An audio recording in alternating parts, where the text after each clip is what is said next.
this pain of coming back to life. I feel everything, everything. When I open my eyes, your face I'll never forget.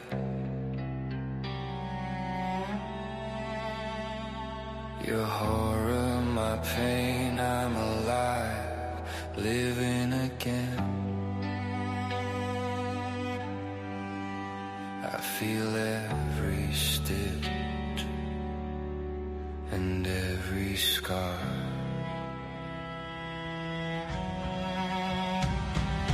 Father, what's my purpose? Abandoned, left for dead, a monster. Why have you forsaken me? Accept me as I am. You feel like a god. Do you feel like a god? Creating without thinking, no pros, no cons. You let me walk, you let me see, you let me feel. I found her, but she did not know me. I reached for her, but she recoiled in horror. I wanted to beg anything for her love. The look on her face, I want out of this place. Father, what's my purpose? Abandoned, left for dead, a monster. Why have you forsaken me? Accept me as I am. It doesn't matter, it can't matter no more. I'm incomplete, I'm missing me. The world is darker than I remember. I wanna love her, but this heart is not mine. I wanna touch her, but these hands are not mine. I wanna tell her I love her, but this voice is not mine. Looking into her eyes, I saw how love dies. Now that's where her body lies.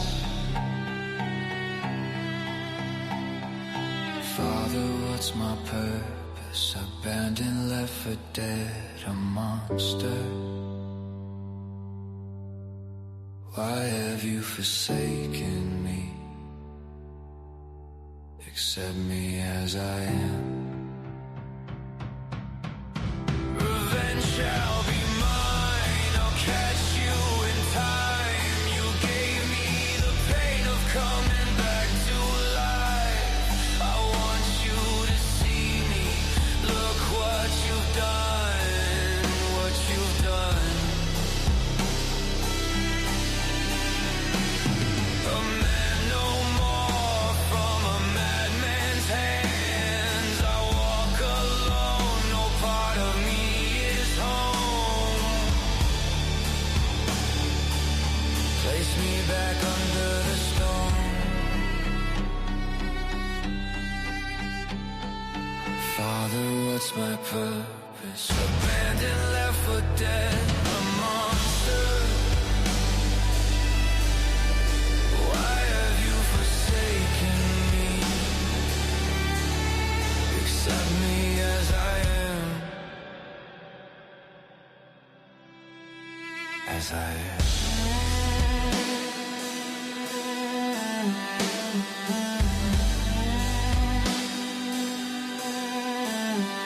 What's my purpose?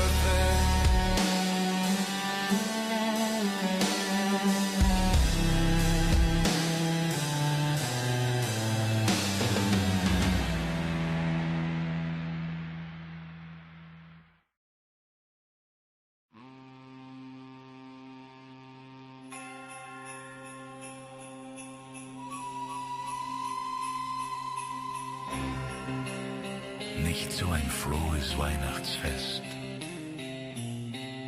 für all die sich schlecht benehmenden Kinder. Bald in meinem Korb dann in den Sarg.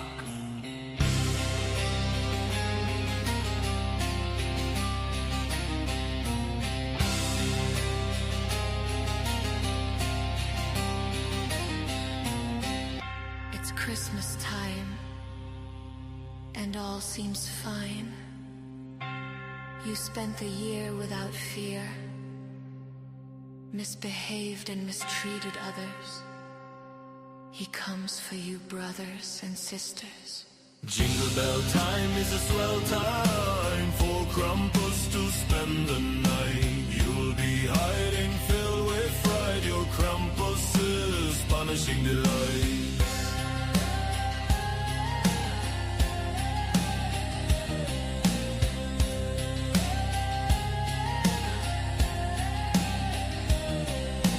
Lashing his chains and jingling the bell, he's come to take you to hell. Too late to repent, your tears are spent. Krampus comes calling.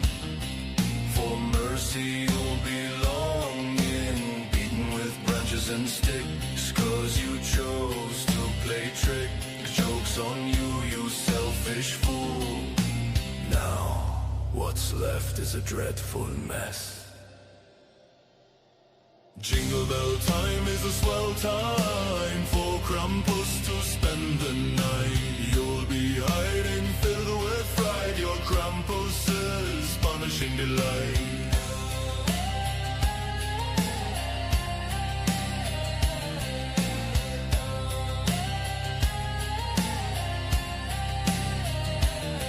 Into the basket you'll go, taken in the snow. Tears you'll cry and pain you'll sow. No one can save you, not that anyone should. I wouldn't even if I could. Should have been better, should have behaved. Now you're the one, no one can save.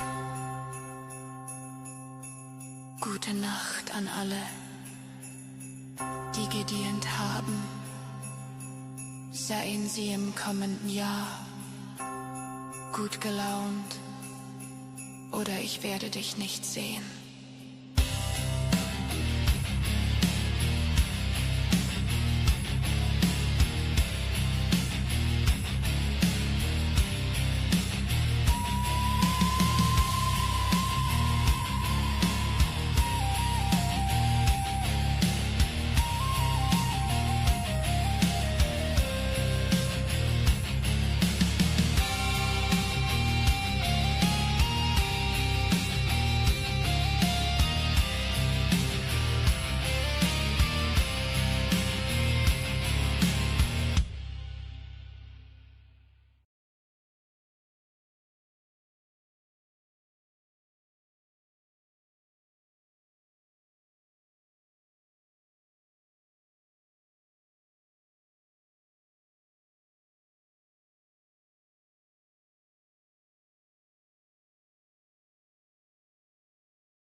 All right, folks. Welcome to Paranormal Roundtable. I'm your host, Josh Turner. This is PRT.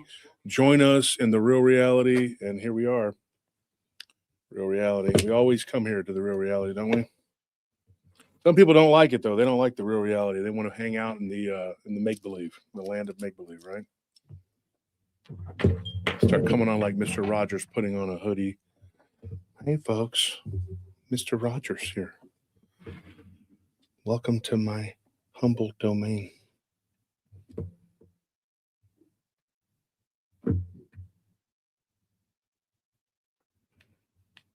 Okay,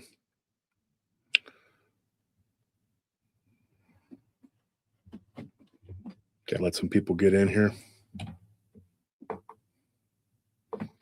Well, Excalibur, the real reality is not the reality that we're just like seeing the mundane world every day.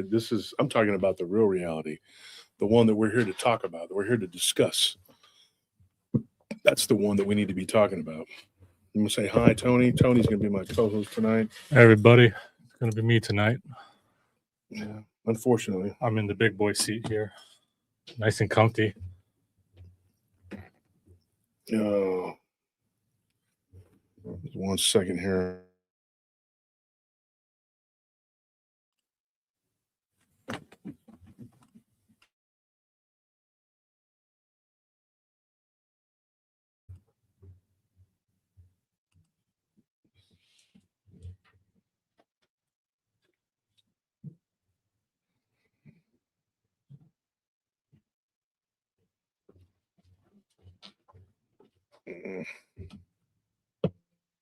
Yeah, I'll take that one instead.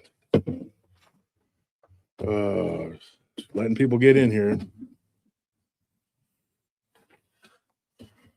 Don't say that, Andres. They'll take it and run with it. Oh yeah, they'll take that serious. They'll go and say, "His one nephew killed the other one, and they're evil murderers. Look at how they are. They can't stop talking about us, man. Can't even joke. They hate us. They hate us, but they can't stop talking about it. It's every day. They hate us because they ain't us. I just feel sorry for anybody who thinks I'm that interesting. You got to talk about me every day. I mean, I have a show, and the show can be interesting, but every day of your life, you have to do other things in your life, don't you? Oh, like work? They don't do that. Sorry. Yeah, I'm wrong. They don't do that. Yeah, they got wolf. Yeah, call it WDS, wolf derangement syndrome. And they went so far as to copy my name and make a brotherhood. We're the brotherhood of the wolf. There's a bunch of us and one of him. He just one wolf. We're the wolves. We're the brotherhood. Get out of here. Shut up. That is dumb. It's not even brotherhood of the wolves. Well, it's just one wolf. Nobody cares about it except for him and one other guy. It's really he just put a bunch of people in a group, said we're all a gang now, and just being honest, right? And they're like, no, we're not. This is one guy and then another guy.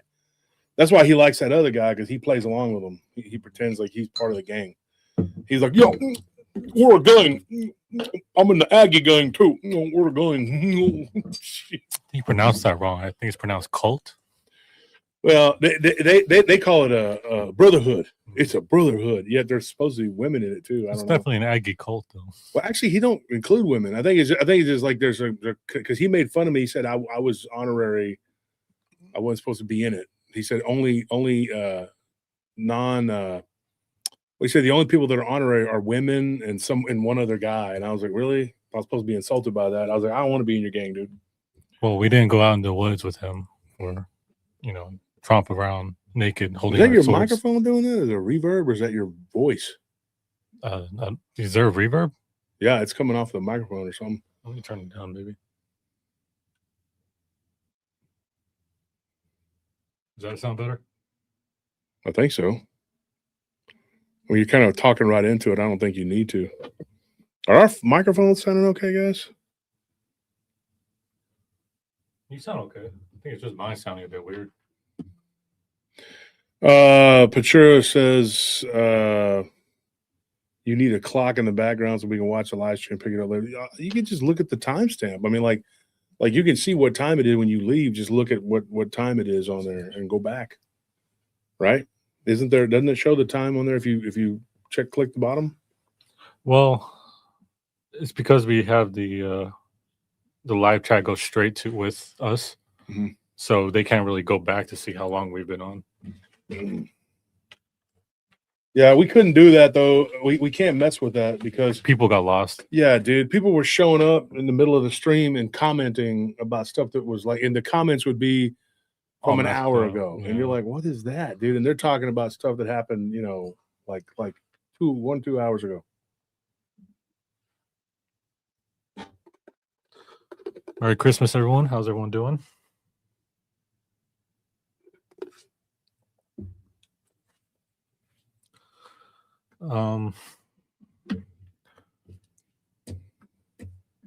Everyone, I think it would be a good idea to join the Patreon. We're doing some pretty special stuff, especially this Saturday.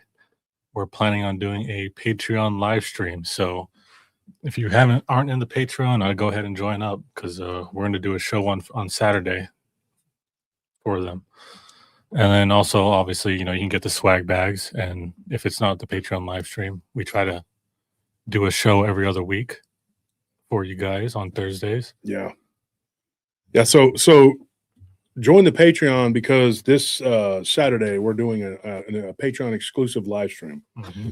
So if you want to be able to join the stream, interact, or if you want to watch it, or even to go watch a replay of it, you have to join the Patreon. And it's a minimum $10. It's $10, $20, $30, $40, $50. And you might want to get used to that because the Wednesday live stream is probably going to go away from YouTube. I'm eventually probably only going to have like Sunday and then maybe a call-in day. Probably not Monday. We'll probably move it to another day. And it's just going to be because we just don't want any more interaction with these people that just won't stop messing with us. And so pretty much the only way we can do that is if we just start moving everything behind a paywall. Privatize everything, basically. Yeah, we're going to have to. I mean, it's part because we're not doing very good with donations. I mean, the last 3 shows or whatever, I think we haven't even broke $100 for all 3 together. So like, I mean, I don't think we even made $100 for all 3 shows. And that's okay. I get it because it's Christmas time and I totally understand that people got family to take care of. They got a lot of things to take care of, but I just can't depend on that. I can't depend on people's mercy because we're not making enough to keep the show going. Even we're digging into our pockets to keep the show going. And that's fine, you know, but it'd just be much easier if we just did the paywall. And that way, because like, even right now, I'm sure they're watching us because they watch all so they can clip things move. and attack us and whatever. And who cares? At this point, man, I've had so many people reach out to me. Like, I'm not even joking, man. Like probably a couple hundred people. That's quite a bit. I mean, that's not like all the thousands of people that view the show, but a couple hundred people.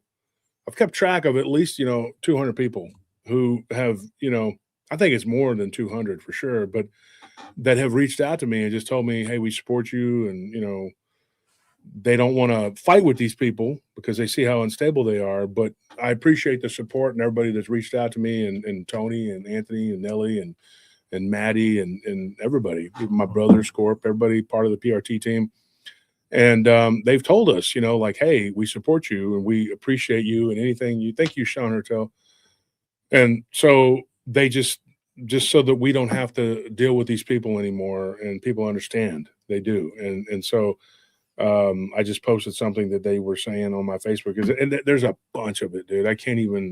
We can't even get it all PRT news because it's every day with these people. They wake up from the time they awake until the time they go to bed. They just talk about us.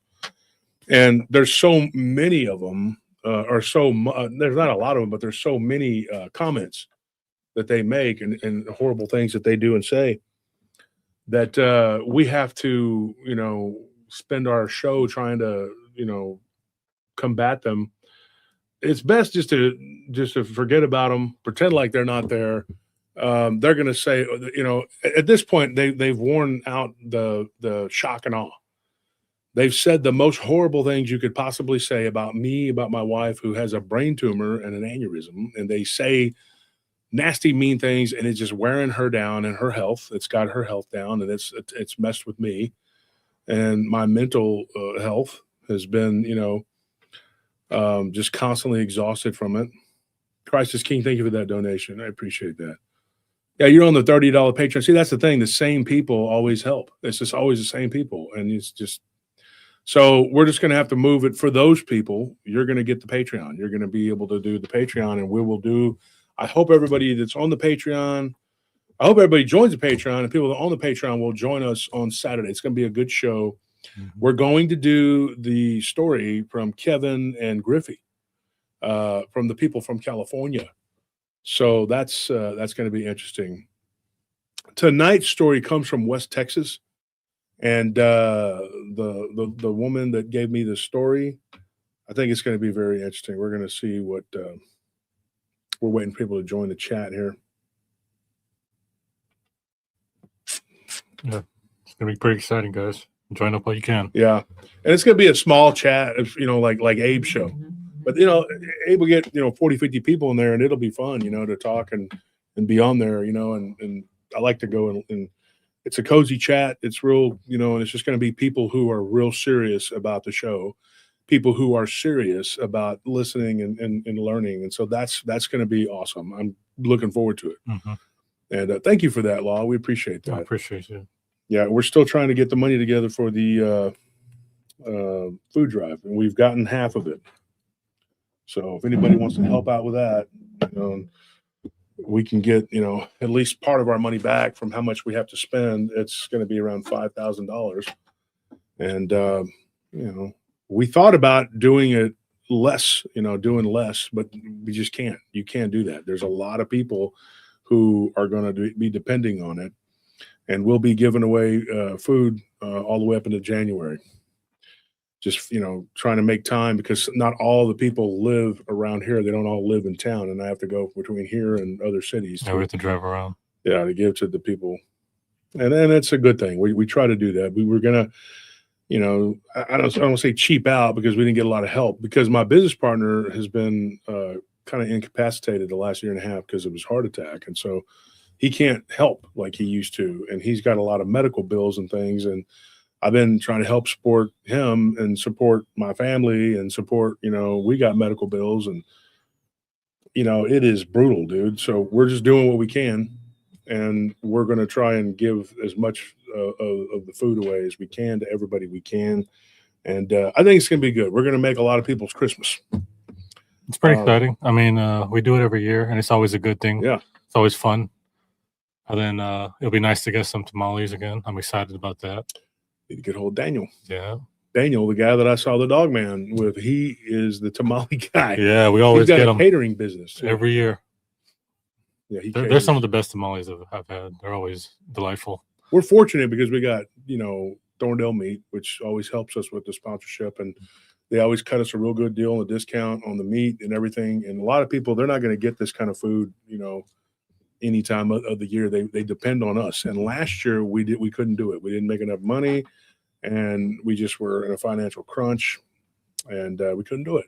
That was the first year in 14 years. Mm-hmm. First year since I've been with you guys that we've never done it. Yeah, because we did it 2 years and then we missed a year, and then we did it 14 years and then we missed it, and it was and then that broke my heart. So we didn't do it last year, but we're going to get it done this year, folks. It's definitely happening. And if you're a listener of the show and you're somewhere around Texas in my area that I can drive to, I'll bring you some food. I'll bring you the steaks. We have summer sausages, and we have steaks. It's going to be ribeyes that we're giving away free of charge. And we're going to be nothing, just be a human being that's hungry. And just you have an appetite, we'll bring it to you. And if you're a person that's family, friends, and we do also help people that are less fortunate, we donate to a pantry. We do all kinds of stuff to try to help, for the community. And we donated the money. We donated a bunch of money back when the floods happened. And, we donated $450 to Hunter. Mm-hmm. For his birthday, which he deserves it. Yep. Kid's been through a lot, and we're gonna do that for them this Christmas. We're gonna help the kids with Christmas. And my cousins have some children, and they're in dire straits, and I got to help them. So there's a lot of helping, but I don't care. Christmas time, it's time of giving. You don't buy nothing for yourself. Yeah. That's a problem. So I had somebody that reached out to me, and this was the woman that I'm going to talk about tonight, who this story is pretty cool because I'm not going to say it's cool, like it's cool because she went through some hell, but she learned something from this.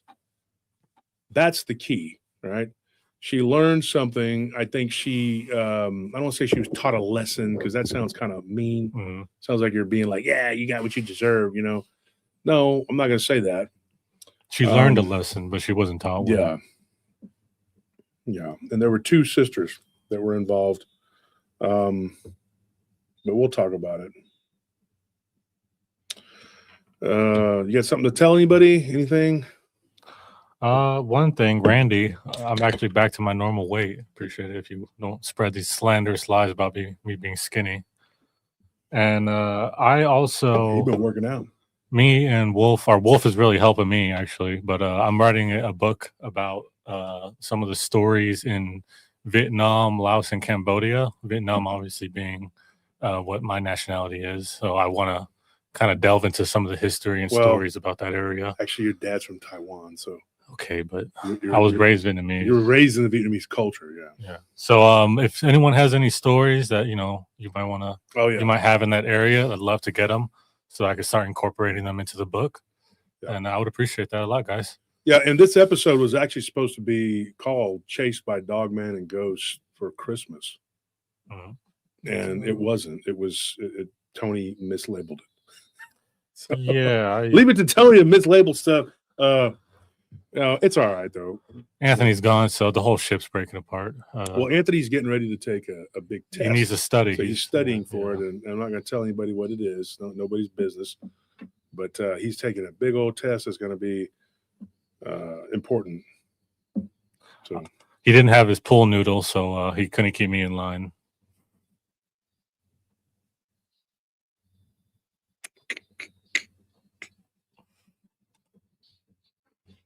Jordan Cogburn, new member. Guys, get your name in green because starting tomorrow is Thursday. No, so it'll be Friday. We're doing the regular show Friday. We have a show that we got to do tomorrow, which is Thursday. We're going to try and get it recorded, but I was busy all day with meetings, and so I didn't have a chance to record. So I'm going to try and record after the show. And we're going to try and get that members only show out. And then we have Friday, which will be with Sean. Mm-hmm. And Tony, you'll be doing the editing on all that. And somebody said, can we put the camera back on Wolf, please? There we go. So we'll be doing a show. Hopefully there'll be one tomorrow, which will be members only. So get your name in green so that you can watch that show. It's only $5. And then Friday, we will have the continuation with Sean. And then Saturday, Tony and I will be hosting the Patreon exclusive live stream. Anthony is here. You want to say hi, Anthony, at least, so they know you're okay? Like, he is alive. People are saying that Tony killed him. That is not the case. I'm alive. I swear. Oh, you're going. You want to say hi? So people know that Tony did not murder you. Well, not yet, but the way this guy looks at me when he thinks I'm asleep, and he doesn't realize that I'm not asleep, and I see him standing in my doorway. I see you rolling. I see him. This dude's weird. You think I'm weird? I'm telling you, he is a weird dude, man. I am just concerned. You think I'm weird with my freaking stutter and whatever, my weird body language? You don't know nothing about this guy. I just watch him while he sleeps because I'm worried that he might have sleep apnea. So I spend about 3 to 6 hours a night watching over him. Yeah, see, brushing his hair so it doesn't get all tangled up. Putting banjo on his head and taking selfies. It would be less. It would be less weird if Tony had like some sugar in his tank and was watching me because of that. No, this guy's 100% straight. Yeah, he is because he already hit on the neighbor. Yeah. She's a what do you call her? The MILF. She comes over, she knocks on the door. She's like, can y'all tell that weird little boy, the weird little Asian boy, he's too young for me. She's like, I'm 35. I'm like, he's almost 30. She goes, really? I thought he was like 12. His arms are so skinny. I said, yeah, he looks like that. That's how he looks. Come here often. She's like, get him away. Yeah, I live here. Why did he steal my Christmas decorations and put them in y'all's yard? I'm just trying to light up your world, girl. I told her, I said, we sent him to Home Depot to get some decorations, and then he came back with that. And then I didn't realize, I thought that y'all's had blown away and that we just went and got something because we got the idea from y'all, so we put the nativity that y'all had. She's like, no, those were ours. Why did this little Asian boy steal them? I said, I don't know. If I'm 14, you're a toddler, Maddie. Yeah, but she actually didn't call you Asian boy. She called you a little Mexican boy. That could have been anybody. Like when you were. That could have been Maddie for all we know. Oh my gosh. Because Tony went to camp. You went to, what is it, Buddhist camp? Yeah, it was a Vietnamese Buddhist Tell camp. the story real quick about that. So I don't know how old I was, but when I was real young, my mom took me to a Vietnamese Buddhist camp, and it was me and like a bunch of these Asians and a white guy. The white guy just went straight to me, and we hung out, and I was like, oh yeah, I guess. I mean, I don't really understand why. But all these other Asian people were kind of like huddling up in their own groups, and they kept talking. And I was like making out little bits and pieces. But the main thing I was pointing out was like, why are they wondering a white guy and a Mexican kid were here? And I was like, oh, man. So like eventually I had to tell them like, hey, like I'm Vietnamese. I understand what you're saying. But like back then I was tall. I had real long curly hair. I like Yeah, you did have long curly hair. I was way taller than any of them, man, too. Well, what's crazy, we went to go eat Korean, it's Korean barbecue chicken, and there's Korean fried chicken. So really good place. It's just called it's called Barbecue Chicken Pub. Yeah. So when you go there, it's a Korean mark right there, a bunch of Korean people right there, right? And so you know that they name stuff just like, happy fun time, good food. They just it's Asian. You're just like, oh, that's an Asian place. So we went there, and Tony, being Asian, we came out, and there was a group of them standing right there of Korean people, right? And I saw the one guy's jacket. He had a Taekwondo patch on there. Like he had a master's patch on there. So I recognized that. I took Taekwondo for about 3-4 months. And I was like, this ain't for me. So I went with other practices like Kempo, Jiu-Jitsu. And so I stopped and I started talking to them. And Tony was standing there behind me. I said, I like your jacket. We kind of talked a little bit. And they were real friendly. Yeah. And I told him, I said, he's Asian. What do you think he is? And there was about 6 or 7 of them. They all stopped. And this little group of people, right? Stared at me. And they stared at Tony. And the one guy goes, Mexican? I don't know. No. I mean, I was already kind of feeling defeated because we were in the Korean restaurant. You asked the waiter the exact same thing. And he goes, is he Mexican? And I was like, then one of the girl, fine lady, she goes, no. She goes, you're Vietnamese. Like she called it, boy. She called it, man. So I appreciate you. I'll forever be grateful. Yeah. So that was funny, and so we kind of joked and talked with them a little bit and had a laugh, and then we just walked off, and they were real cool, man. They were real nice, and the waiter was real cool. We bullshitted and talked with him about Korean heritage and things like that. So we have a show we want to do about Koreans, about Koreans culture. Like we've already done one with the Strange Demons of Japan. We want to do Strange Demons of Korea. And so my friend Choi, now he's an interesting guy, and I had permission to say this. He went to prison for several years. Choi was, how would you describe Choi, Tony? Not a good boy. He a very dangerous man. Yeah. So he had his own little stuff that he went through, but he was in jail in the United States. And so he went back to Korea. When he got out, like he did what he had to do, and then he went back to Korea, and then he went to jail in Korea, but he didn't go to prison in Korea. He went to jail. And when they look you up, like they're like, locked into Interpol, everything. So they looked at him and they said, you were in prison, in Texas. And he was like, yeah. And so they just like threw him in jail because he broke up a fight. I kid you not. He has video of it and everything on his phone. Because when he told me about it, me and my brother, Scorpion, we all know this guy from way back. Tony knows him. So we're just like, I said, Choi, I know how you are. Like, you broke up a fight and you weren't involved in the fight. He goes, no. He goes, these fools were fighting. I wasn't even involved, man. I was just there. And then, okay, so he showed me the video, and he did. His brother was there with him, or not his brother, his cousin. And they were, and there was a fight, and his cousin helped him. And they stopped these guys from fighting. And one guy was basically beating the crap out of 2 dudes. And he was just kicking them everywhere. I mean, like he was doing Taekwondo on steroids. And they stopped it. So then the cops come and they just look at everybody. They got this little like a thing on their phone or whatever. And they're just like, oh, you were in prison, Like they're sophisticated. They came up like high-tech cops, man. They grabbed him. So he was in jail for like 6 days. And they let his brother and the other guys go, and they just kept him there and kept asking him a bunch of questions. He got real uncomfortable. He's like, man. So when he got out, he was just like, I'm coming back to the States. So he came back here. Because that's going to happen every time anything goes on. Yeah, and he became a citizen here. His parents did, and his dad was in the military, and he was a military Korean, came to the United States, worked in intelligence, all kinds of other stuff. Very interesting people, very interesting guy, but he's helping spearhead the gathering of the stories and things, and he's got 4 people lined up for me to talk to. So that is awesome. And then I met a guy at the other Korean barbecue place about 7-8 months ago when I went in to talk to this dude about some other stuff next door to that place. And I walked in there and I just grabbed something to go real quick. And me and Anthony walked back out and I gave them my card. Well, the girl that works there, she emailed me and she said, my husband doesn't speak really good English, but I do. And I would like to tell you his story. So then we got his story coming up. So that's going to be interesting. That's going to be cool. We're going to do an episode about that, about Strange Demons of Korea. It's going to be coming up. Pretty exciting. Yeah, going to be pretty exciting. I know that today's Wednesday is a little bit slow. So, and our growth, like I said before, is just choked down to nothing. And some people will celebrate that and be like, great, we hate you. We want you to die. Me personally, I don't care.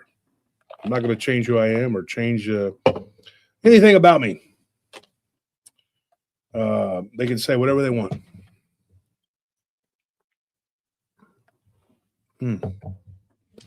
Because I am the way I am.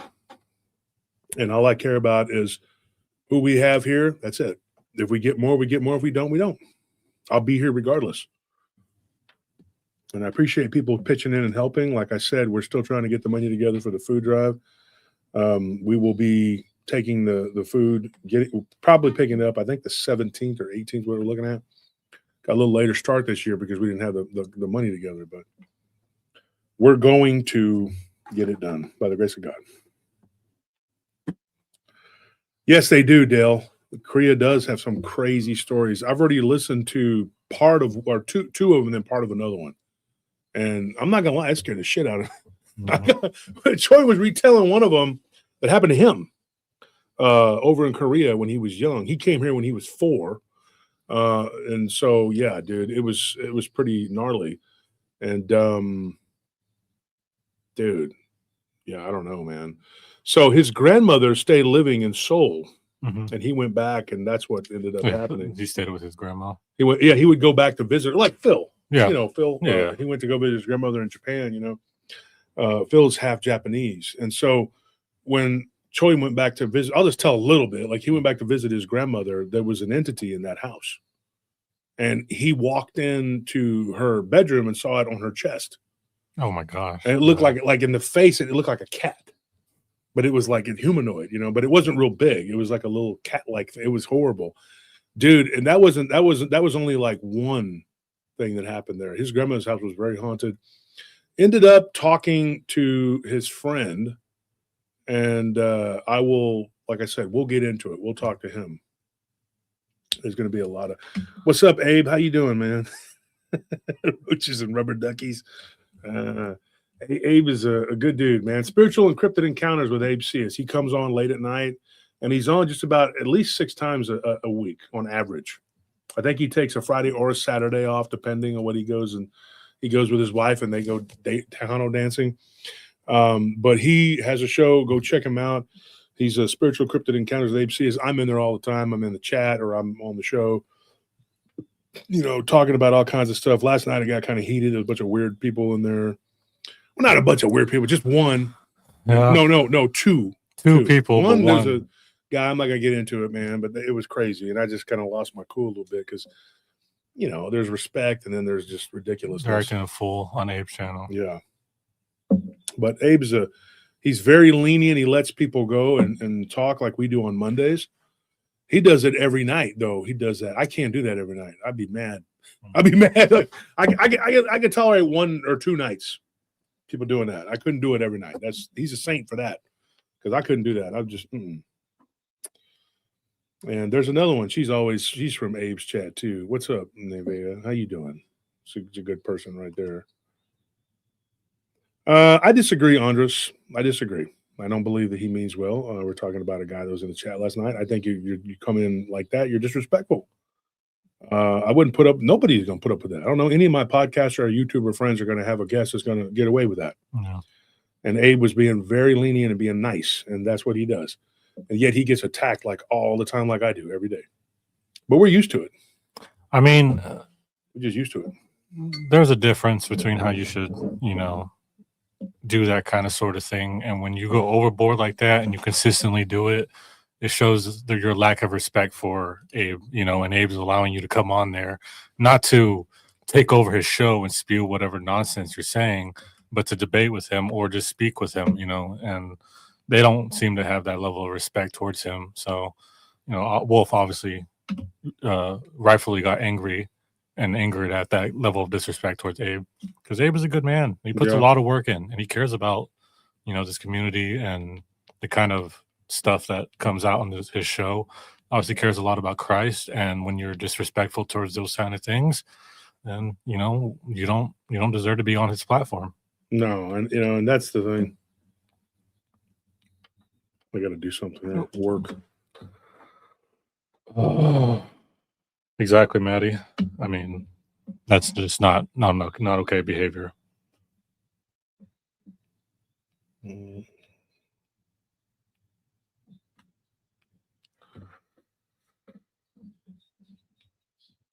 Oh, we know, Nevaeh.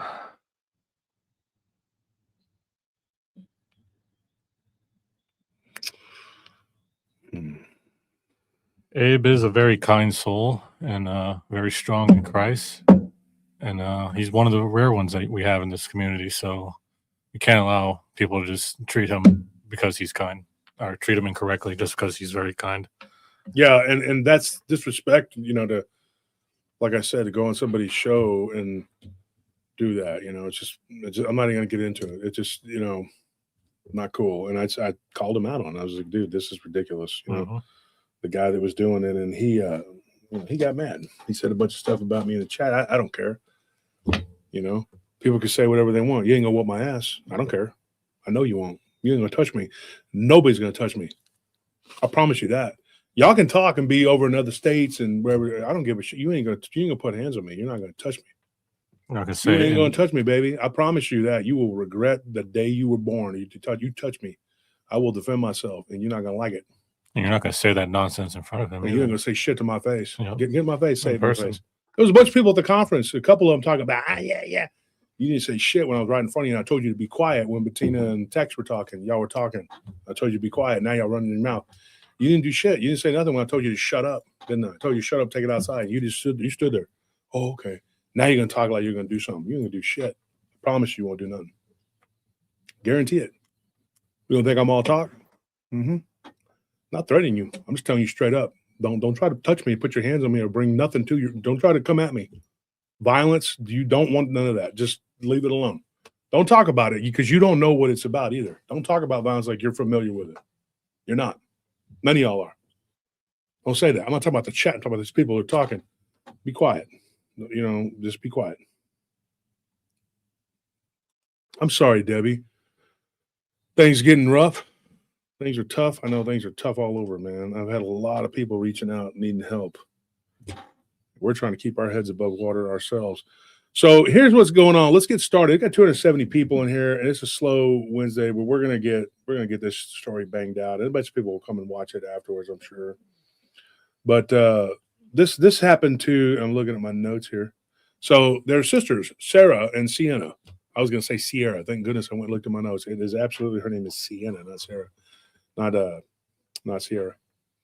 So they are Irish twins. Now, here's a weird thing about that. People don't understand what that is. I was going to say, I kind of get that confused with the fraternal twins. No, Irish twins are people that were born 1 year apart. Like Anthony's brothers, one was born on the 11th, and then the very next year, the same month, the other one was born on the 12th. Oh, okay. So they're Irish twins. They're literally like 1 year and 1 day apart. These women are one year and 3 days apart. So very close. Well, that would be, I think it would be 2 days. That would be 2 days apart. 2 days apart. Anyways, both of them were born in December. And it's interesting because the one sister said that she lost faith in God years ago. She said, I just had so much going on. Her oldest son had passed away. He went overseas and something happened to him. He wasn't in war. Somebody murdered him in another country, and he didn't come home. And she, for years, suspected that his girlfriend was involved, but she couldn't prove it. And so it aided her. And she goes, I quit talking to God. I quit praying. I told her that's the worst thing you could do. When you're feeling like that, folks, in my opinion, this is my opinion, I think you should pray more. Bless you. Huh? I was just going to say, yeah, definitely renew your faith. And that's when you're at your lowest, you don't turn your back. That's when you're supposed to strengthen your faith and rely on it even more. Yeah, for sure. And so some people will turn away from the Lord because something tragic or bad happens to them. I'm telling you, I promise you, that is not the way to go, because it is not God's fault. It's not your fault, but you don't take it out on the Holy Spirit, God, Christ, and you don't take it out on people around you. Take it out on the people that love you and care about you and that you're close to. That's what the devil wants you to do, or devils. That's what they want, because that creates a spiritual opening of weakness. That creates negativity that they feed on. And when they can turn you around and get you negative, that's real easy for them to move in.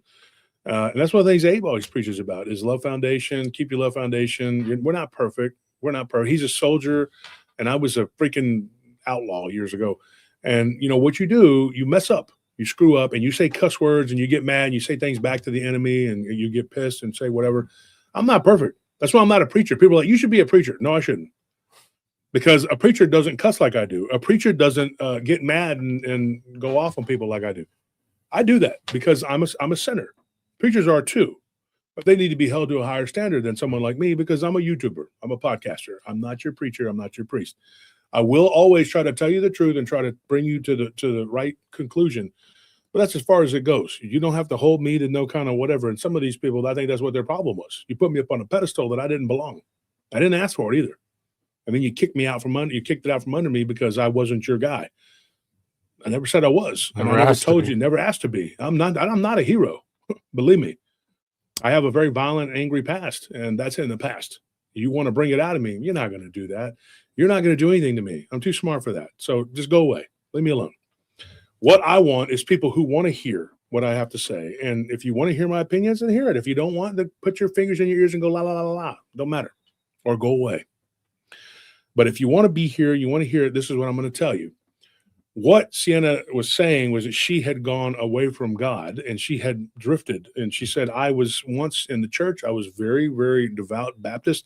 So was my sister, my Irish twin. She's 1 year younger than me. She said that, well, not quite. She's not quite. She's like 363 days younger than her. But here's the thing. She said, when my son died, I quit praying to God. I told God, I don't feel like you're listening to me. You're not answering my prayers. And I told her, I said, that is the thing. God will always answer your prayers. The problem is that you may not like the answer. You may not pay attention. God has always told me what's what. And I've said this before. I was sitting in a parking garage feeling sorry for myself and crying. I'm making $8.50 an hour as a security guard. I can walk out there and do bad things and make money and, whatever, like everybody else is doing. And I felt like the Holy Spirit came down upon me, laid the smack down on me, WWE style, and says, look, you could be dead or in prison. How about that? It was like a conviction right there. Now, one of my friends who's a skeptic says, oh, that was just your own mind telling you. Then he started quoting Freud, and I said, then he started quoting him. I said, I'm more of a Jungian. I'm not really a Freudian, but I'm going to tell you this, okay? You can call it the id, the ego, the super ego. You call it whatever you want. It's God. Okay, God turned me around and says, let me tell you something, boy. You get what you get. And my punishment was here on earth. It was mild compared to what we all probably deserve. Thank you, Abe. Thank you, Abe, for that donation. So what ended up happening, I quit crying and blubbering for myself, and I spent a few more months there, and then my ship came in. When this account that I was at ended, I didn't have a job. I went back to my boss. I said, you're going to give me something? He goes, I got nothing else for you. I went home very defeated, and I prayed. 3 days passed, and I was without a job. I had to go look for a job, so I'm going to have to go to another company, I guess, because I didn't want to go back downtown and work down there. And he says, well, I'll get you something. Give me 2 more days. I said, man, I'll be broke by then. He calls me, says, I got something for you. But it's out by the lake. It's way out there. It's a long ways from where you live, and it was. It was. Without traffic, it's like a half-hour drive. So I told him, I said, you know what? I'll take it. Give me what you want. That was very faithful because that started my company. And this guy, God bless him, John Jackson, great guy, former Marine, solid dude. He told me, he says, Bubba, he always called me Bubba. He says, take that account, do what you want with it. I'm retiring next month. That's it. And so it was 3 months there working for the company. And then he's just handed it over to me and told me, he was the operations manager, said, just do it. Just take it. And I did. And I started my own business with that one account. Then I got another and another and another. I had 4. And then my current partner bought me out And I worked for him about a year later. So on January 1st, it will be 19 years that I've been with this guy, working with this partner. And it's been up and down, tumultuous. He is very much a boomer, and I'm very much a Gen Xer. But I get along with his kids real good, and they're like me, they're Gen Xers, and we're close. We all are. And I like his wife, and she's the one that took the owl from us because she used to work at that sanctuary.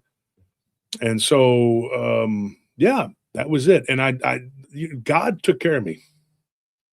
God took care of me, and he uses people to take care. Now, one of the things that aggravates me about this is when God takes care of you, remember the people that he goes through. Because I've had people disrespect people, be like, yeah, they didn't do it. God did it. God uses righteous people to enact his will. And you need to thank God first and foremost, but remember his messengers and the people that give it to you and bring it to you, because that's a vessel that God uses. And you should be honorable to them. I've had people disrespect me and other people. I don't need to take the credit or whatever, but you as a person should say thank you to the people that help you, because they are the emissaries and the vessels of God. And so it is very disrespectful to people to do that. So thank you to John Jackson, second after God, because God, the Holy Spirit, Christ, the Trinity, and then the person that helped you. So thankful to him for getting me started, and through Marty, for my business partner, for helping me and taking a chance on a young renegade like I was, and just, a gambler, not like dice gamble. Well, that too, way back, but I'm saying like I've always been that kind of riverboat gambler, Marty was very conservative. And I said, if you want to expand, you want to grow, we got to do whatever it takes. We got to spend money to make money. And there were times where I remember a Christmas, the second Christmas, or third Christmas I was with this partner. The company almost didn't make it. You want to talk about lean times, man, but God took care of us. He saw us through it. And I said, we're never going to have a Christmas like that again. We're going to do what we got to do. And we haven't. Last Christmas was disappointing. That was the first one since then, since it hasn't been, So, sometimes things work out just the way they're supposed to. And so I was talking to this woman and I said, look, you need to never turn your back on God again, ever. Because what she didn't create a spiritual opening. She created a huge doorway for something to walk through.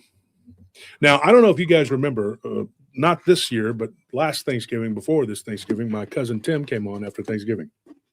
And he was in a town called Mount Vernon, Texas. He went there because he bought a house to renovate it and, make some money off of it. So then Tim, he's a big, strong, tough guy. You saw what he looked like. He looks like, like a biker. But Tim, he crawled underneath that house to do whatever he needed to do. And he saw something that looked like a freaking werewolf, a demonic looking entity. And he came on the show on a live stream, like right after Thanksgiving. And he talked about what he saw. And so this is very similar to what this woman, and that's how she reached out to me, was because she watched, she didn't, her youngest son watched the episode and told her, she's a little older than me. She's like in her mid 50s. But she said that she had watched that episode. And she told me, she said, dude, I couldn't believe my son tells me, hey, there's a guy who's on this show, and it's my show, our show, all of us, whatever. And so she saw Tim's encounter and thought, this is very similar to what happened to me. When she moved into this house out in a town in West Texas, it's a small town, so I'm not going to mention the name of it because she's a member of the church and there's all this stuff.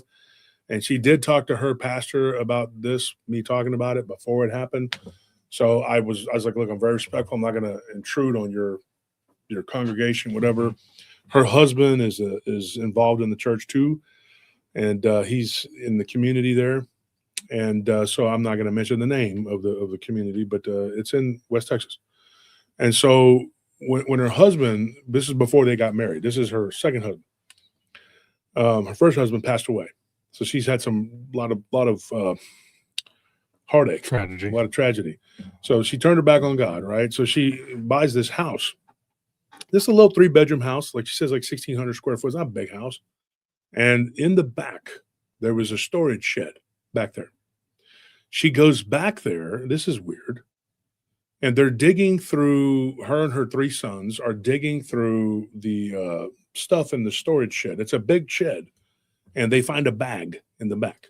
And there was a lot of junk and stuff that had been left behind. The people that lived there prior to her, she knows very little about. She knows that they were drug addicts. That's what she knows.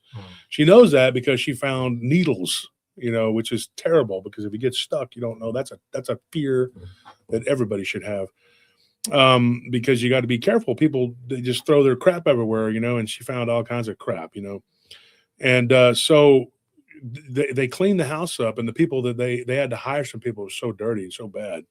But she got a real good deal on it. She goes, I paid practically nothing for it, and it's a 3-bedroom house in the middle of a time when the housing was just, ridiculous.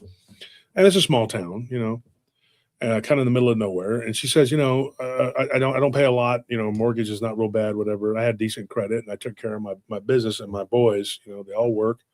Unfortunately, she lost her oldest son overseas in South America. But she said, this is before all that. And she's like, when we were digging through the shed, they found bones in that bag. And like the way she described it, I would call it a gunny sack, but she said it was more like a bag, like a canvas bag. Yeah. So she said she found a bag and there were bones in it. And she says one of the things that she found was like this skull with fangs.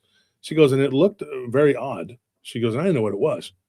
So she goes, her youngest son volunteered at the animal shelter. So he took the skull to the shelter along with the bones. Here's where it gets interesting. The guy, and this guy's name is Amos. And I actually talked to him too. I talked to him briefly because he had an encounter with something very weird. And we're going to get into that, hopefully. He told me himself, he says, the bag of bones, he's a very interesting guy, very colorful guy.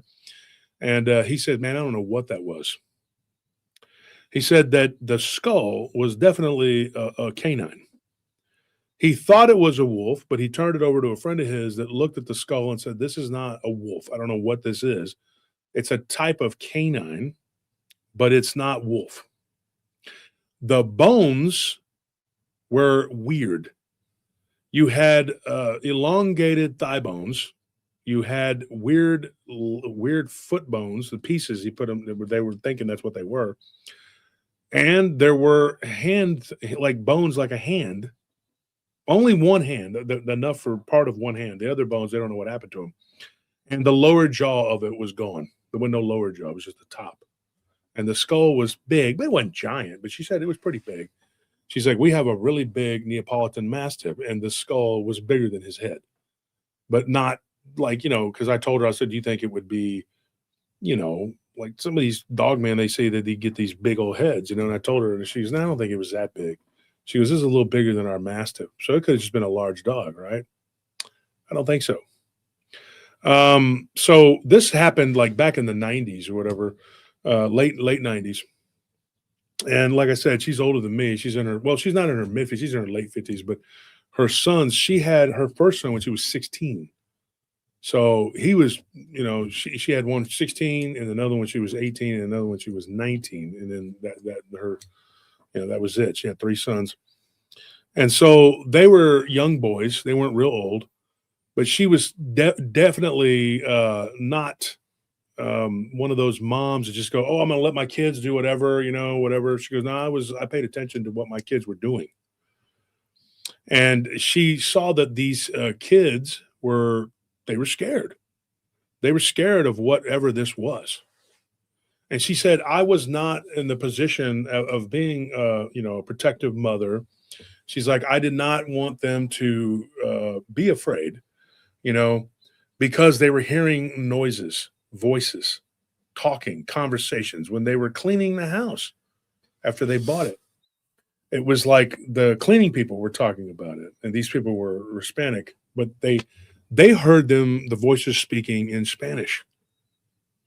And so they talked to the woman, they told Sienna, they said something, we heard something, and in Spanish, and it translated to, we are here, and they kept saying it over and over again. They also said other things like, basically threats. She didn't know what the threats were because they didn't translate it. They just told her that these things are threatening us. The voices that they were hearing. Now, when you are a mom and you got 3 boys, and her husband, like I said, he had passed away at that point. This is before she married her second husband, and she said, it was scary. The first night she was in that house that she slept there, she goes, all I had was my bed. I was exhausted. We've been moving. She goes, I laid the mattress down, didn't even put just the box spring on the floor, put the mattress on it, no sheet, no nothing on the top. I just threw a sheet over me. She goes, it was in late summer and I just went to sleep. She goes, I was done. I wasn't going to even try. I got to get something to drink. Tony, you want to take over for just a minute? Yeah, of course. It's pretty scary to think about. I mean, I've always been curious about what happens when these creatures die. Like, do they leave remains? I mean, because you kind of very hard to find any kind of physical evidence besides the typical like footprint or maybe just some tufts of hair is I think the most I've heard. So hearing someone actually find like bones of what could be potentially a dogman, it's kind of terrifying to think about because like, why do they have that? Like, what were the previous residents, like what did they do? And how long had those bones even been there? Maybe it was there before they even moved in.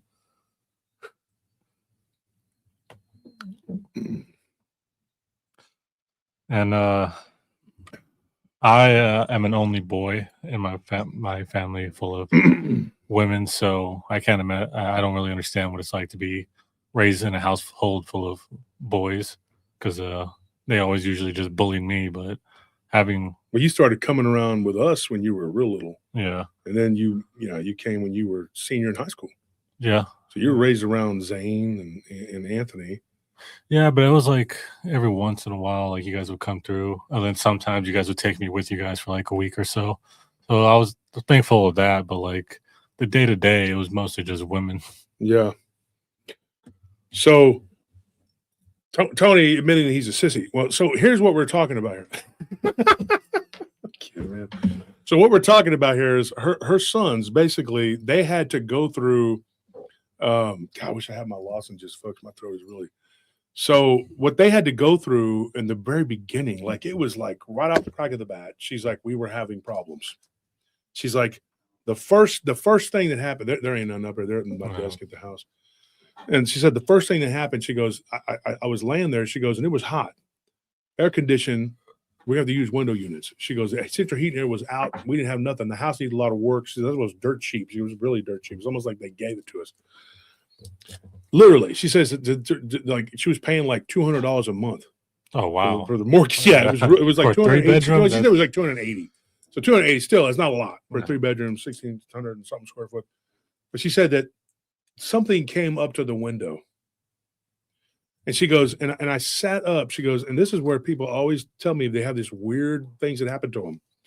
Sienna sits up. She looks and she sees this creature. What looks like a creature. She couldn't really tell. It was just red eyes. She could see that it was like hairy. It was black, and it moved away from the window. There was a light out there. She could see the top of its head. And I said, what did it look like? She goes, like a wolf. She's like, and we had found those bones, and I hadn't turned them over to anybody yet. And it was months before we would know anything. She's like, it was literally like the following spring.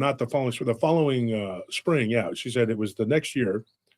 Her youngest son got a job working at the animal shelter, volunteering, right? And he was just a kid. He was like 13, 14 years old. And she's like, he got a job helping the people at the animal shelter. And she said it was a very satisfying job. He loved animals. I've done that. I've volunteered. There's shelters. People need help with animals. I love animals of all kinds, birds, fish, rats, cats, dogs, everything you could think of, turtles. We've had it all, and they're just, I love them all. Big fan of animals over here. Rabbits, guinea pigs, everything. So animals are innocent. They're good. They're good natured. They're part of the good of the world, right? So he was volunteering. That's when he met Amos, and that's when he gave him the skull and showed it to him because they had it there. They didn't know what to do with it. So she told them to go toss the bones. So her youngest son didn't toss them. Kept them. He kept them in his closet. No. Bad idea because eventually he switched rooms with his middle brother. Now, admittedly, the middle brother had he was sickly. He had some health problems. I don't want to call him sick. That's what his mother called him. But he was ill. He had a lot of problems. He had real bad asthma, and he had diabetes, and he was always very sick. And so that room had a very good breeze, and he could breathe better. And so living out there, it was better for his breathing and everything. Better airflow. Yeah. And so they moved from East Texas all the way to West Texas because of his health. And so they switched rooms. Unfortunately, he left the bones in that closet. Didn't tell his little brother. Yeah, he didn't tell him. And the youngest son was not predisposed to having, like, his mother told me, like, he didn't see things. It wasn't like he was seeing things. The middle brother, he did. He was very sensitive. And I think it's because he nearly died a couple times. He was very close to death. He had 2 near-death experiences. So I think that made him predisposed to whatever was there. So we're going to get into it. She says, the first night I see this thing and I get up and I'm looking, and she goes, I'm terrified. Now, this is Texas. She says, I have a 38 at that time, late 90s. She's like, I didn't run outside, though, and try to shoot at it. She goes, I told it I'm armed. And she's like, I'm talking to this thing, or maybe it's a man in a mask. Now, she goes, it wasn't really tall, unless it was just hunched down looking in.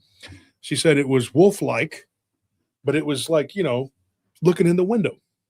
And she told it, she's like, I am armed. And she goes, I don't know if that helped. I don't know, but it was gone. She said that she took her gun, and she says, I thought about going outside. Then I thought that thing looked terrifying. She's like, and I looked down and my hand was shaking like this. She's like, I wouldn't have been able to shoot anything. And she goes, so I went back into the bedroom and I laid there, and there's no curtains. No curtains, right? You just done. She goes, so I went and I dug around and I found some tacks. I found 1 tack and some nails. She goes, and so I just said, well, this 1 tack ain't going to help me. So she goes, I put nails in the wall and nailed a sheet right there. She's like, and I was looking out the window the whole time. I was terrified. It was about an hour in. She goes, I couldn't just lay there. I couldn't go to sleep. So it was dark and I looked. I didn't see anything. So I nailed a sheet. She said, about 3 a.m., get this, she hears all this weird scratching and popping and whatever.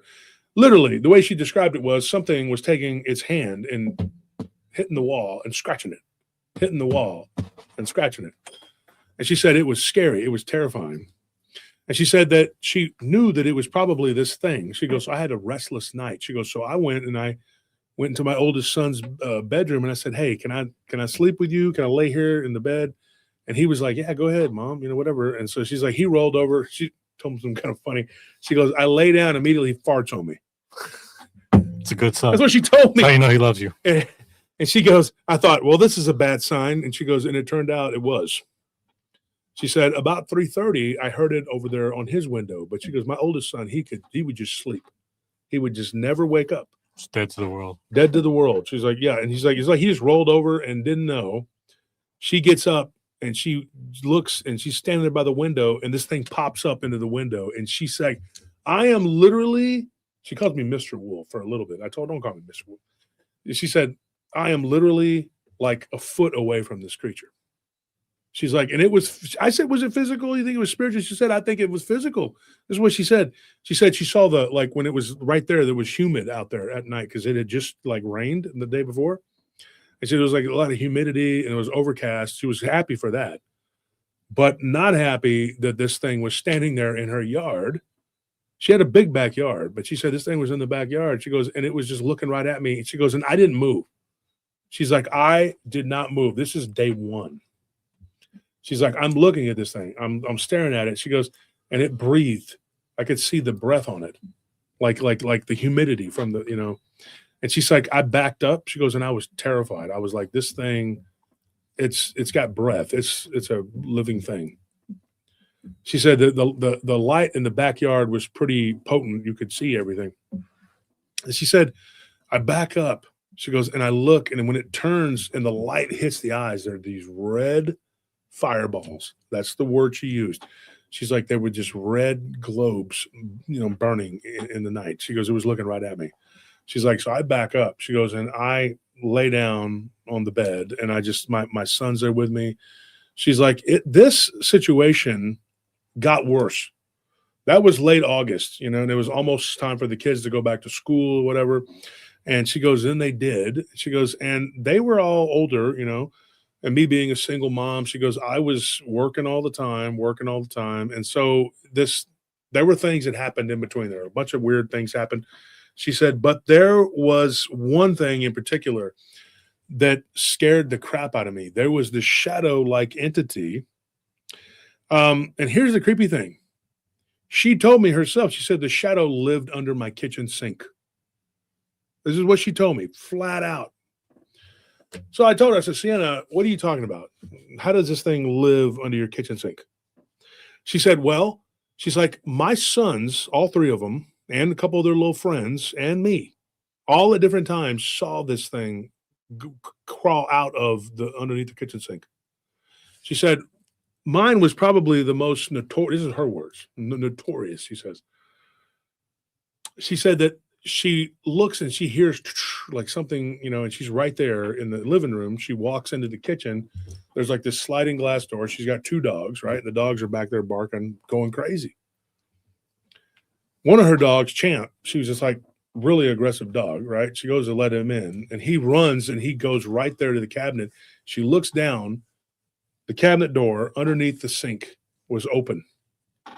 The dog turns and backs up and starts growling, barking, and then hits with his snout the cabinet door. She sees this thing crawl out very quick. She goes, it was so fast, and it crawled like a cockroach across. This is what she said, across my floor. I said, how big? She goes, about 4 feet long. Not counting the leg. Like the body was probably 4 feet long. She was big. She goes, but it was fast. And she goes, and Champ backs up, scared to death. The dog starts whimpering, whining, and starts peeing, but kept growling and barking. Like she goes, I felt so bad for him. And when he jumped on me, she's like, I went and I had to like carry him because he was shaking. And she's like, and he was a mutt, but he was very like vicious. He was part pit, part German Shepherd. She goes, and he was just a very weird looking dog. Had a real bad disposition, for anybody other than my family. So he was a good guard dog. She's like, and he's literally peeing. And she goes, and I fall back into a chair, and he's on top of me shaking. His heart was beating 1,000 miles a minute. So was mine. I go, I can't believe what we just saw. She said that her middle son had already told her what it was. He said that there's something that lives under the house, and it comes out from underneath that sink. Told her that about 2 months before she saw it. Now, she was in the bathroom one time. She goes, I'm brushing my teeth, curling my hair, doing whatever. I'm a waitress. I got to go do my job. She's like, and the boys are gone. They're at school. She goes, I had to be there for the lunch rush. She goes, and it was 10 a.m. I'm getting ready. Champ is going crazy. I don't know the other dog's name. I can't remember his name, but it's something like, I don't know. I don't want to speculate. Okay, I can't remember it. But the other dog, they're both going crazy. She's like, our little goofy dog, that's what she calls it, and our big mean dog, both growling, going crazy. She's like, and I told him, shut up, and they were in their kennels. They were inside the kennels. You should get ready to leave. She's like, and I'm looking at the clock. I'm like, I'm going to be late. She goes, and somebody walks by the bathroom. She goes, at this point, it was December, early December. And she said, for whatever reason, every December, this thing just ramps up. It's like Christmas time triggers this thing to do whatever. That's why I'm talking about it right now. Got a couple of these like that. It's weird. So then this thing walks by walked by the bathroom. She's like, I'm in the bathroom. I'm like, what the heck? She's like, and I'm in the boys' bathroom because there was an electrical. She goes, I didn't know anything about anything. She goes, an electrical outage in my bathroom. So the electricity was out. So I was using the bathroom in the boys' bathroom. And she said that this thing walked right by, whatever it was. It was like a person. And she stops and she was like, what the heck was that? I know how it is. I lived in a house that was like that. Something walks behind you and you're like, what did I just see in the mirror? She didn't see it in the mirror. It just walked by like a person. You just saw it in the peripherals. Yeah. She turned, she looked out the bathroom door and she said, I know that it went into there's 2 bedrooms and another bedroom. She's like, I know that the way the house is shaped is kind of weird, the way the backyard kind of wraps around. And she said, I saw it, and like in the corner of my eye. And then when I looked out the hallway, this thing's like, she hears noise in her youngest son's room. She has to go and check. right? Because somebody could be there, and she's terrified. She's like, I have my little waitress bag, and she goes, I have my gun right there. She's a little snub nose is all I had. She goes, but once again I yelled out, I'm armed. She goes down the hallway and she looks, and then she hears like a rustling noise in the closet. Closet door is closed, right? This is before the boys traded rooms. She didn't know that the bag of bones was in that room. She goes over to the closet and she's getting ready to open it. She hears like something's moving around in there. She's like, she's like, Mr. Wolf, I thought it was a person. She goes, I honestly thought that there was a person, an actual human being in the closet. I thought there's no way this is a spirit because making all this noise. She goes, I had this, predisposition of like, this is how a spirit is, this is how a person is. She goes, I realize now it's not like that. And she said, I had a couple experiences, not as much as my sister Sarah, but she goes, I had a couple experiences with spirits or whatever. And she said that this thing was making a bunch of noise. She goes, I get ready to open the door. She's like, and I hear boom, like something hit the door real hard, boom. And she's like, and I'm sitting there going like, what was that? She's like, I backed up. She goes, I had that pistol in my hand. Once again, I was shaking. And she says, I almost fired rounds into that closet. She says, but I can't go to work. I don't get out of there till 6 o'clock. Sometimes later, it depends upon, if they need me for the dinner rush, I'm working doubles. She said that her sons come home. Could be someone. There's somebody in there. Yeah. A single mom. She's like, I weigh $110. She goes, I am not a big person. I'm 5'3". I weigh $110. I'm not a big person. At that time, she goes, I was so thin. She's like, because, I was stressed out.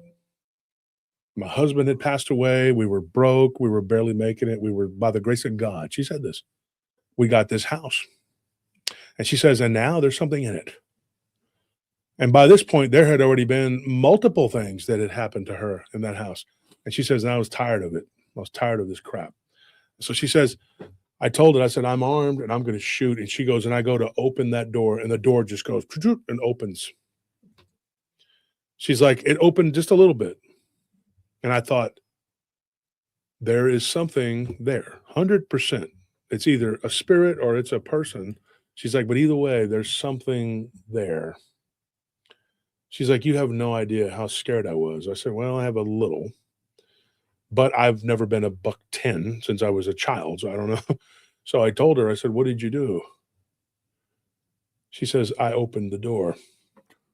She's like, and when I did, she's like, something moved so fast. It was just like, just blew past me and it went through the window. And she's like, I don't know what it was. I couldn't see. It was just like a black blur and it knocked me backwards and there was a smell. She said the smell was like rotten trash mixed with blood and urine. She's like, it was awful. And there was a smell in the closet. She goes, and I closed that door and I just ran out of there because I knew there was not a human being there. She's like, there was nothing there but some kind of demonic entity. As far as I'm concerned, that's what it was. I don't know for sure.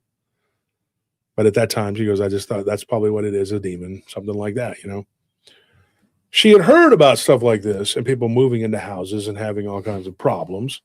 She's like, I never dreamed it would be us. She goes, and one of my sons found a piece of a Ouija board. And I said, what piece? And she says, the little thing that you move around on it. The planchette, yeah. Same thing that happened to Nellie and her sister when they saw what they saw, right? So there's a planchette now. And she says that her youngest son said, well, we found it out in the garage. And she said, yeah, there was nothing but like black candles everywhere in that house. And the people that lived there before were either really, really interested in the occult or they were practicing something. They're into some dark stuff. And where they got those bones from, who knows? So you fast forward a little bit, right? And her son, in December, he started working at the animal shelter, and that's where she met Amos. Very interesting guy. Amos was homeless for a long time and wandered around, and then he worked on a ranch, very famous, very, very popular ranch in that area, and eventually moved out to this small town out there to start over. By his own admission, he had been a heroin addict and he nearly died.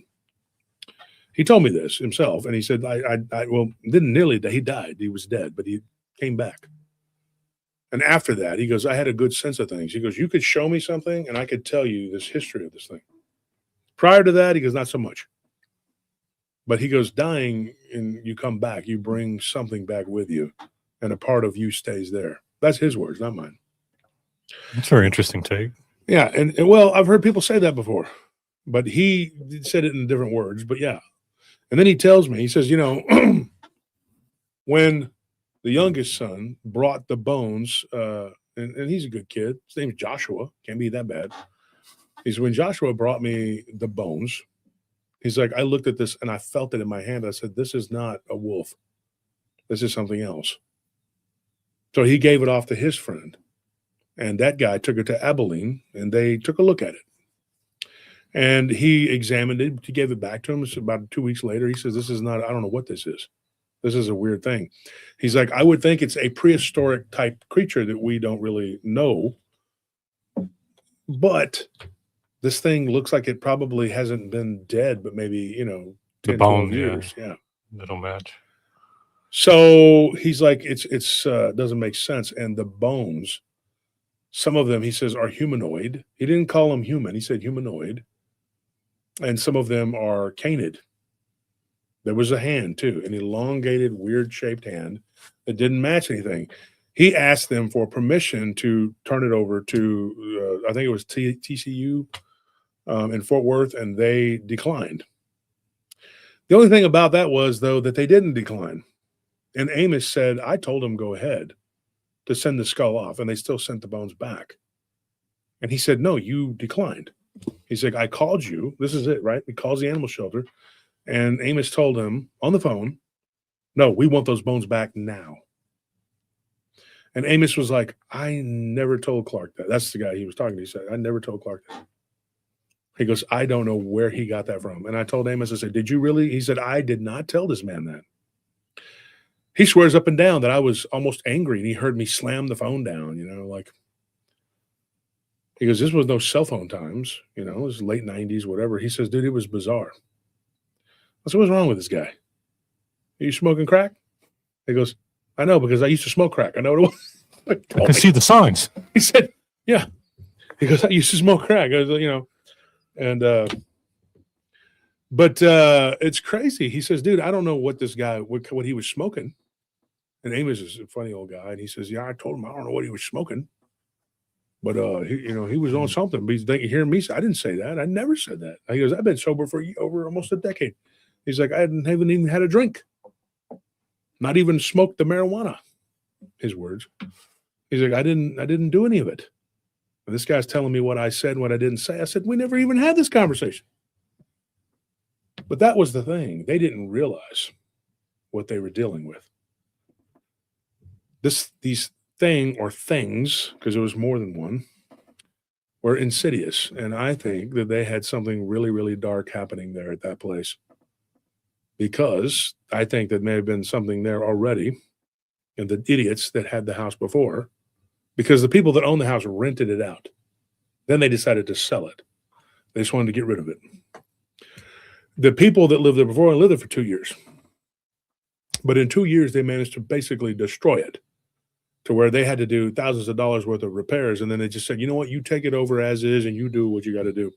And to the determination of a single mother, I'm going to tell you, she went to town on this house. She turned it around and turned it into a not only a livable, nice, but she went above and beyond. She goes, every day I was off, every chance I had, every waking hour, I was working on that house, clearing it out.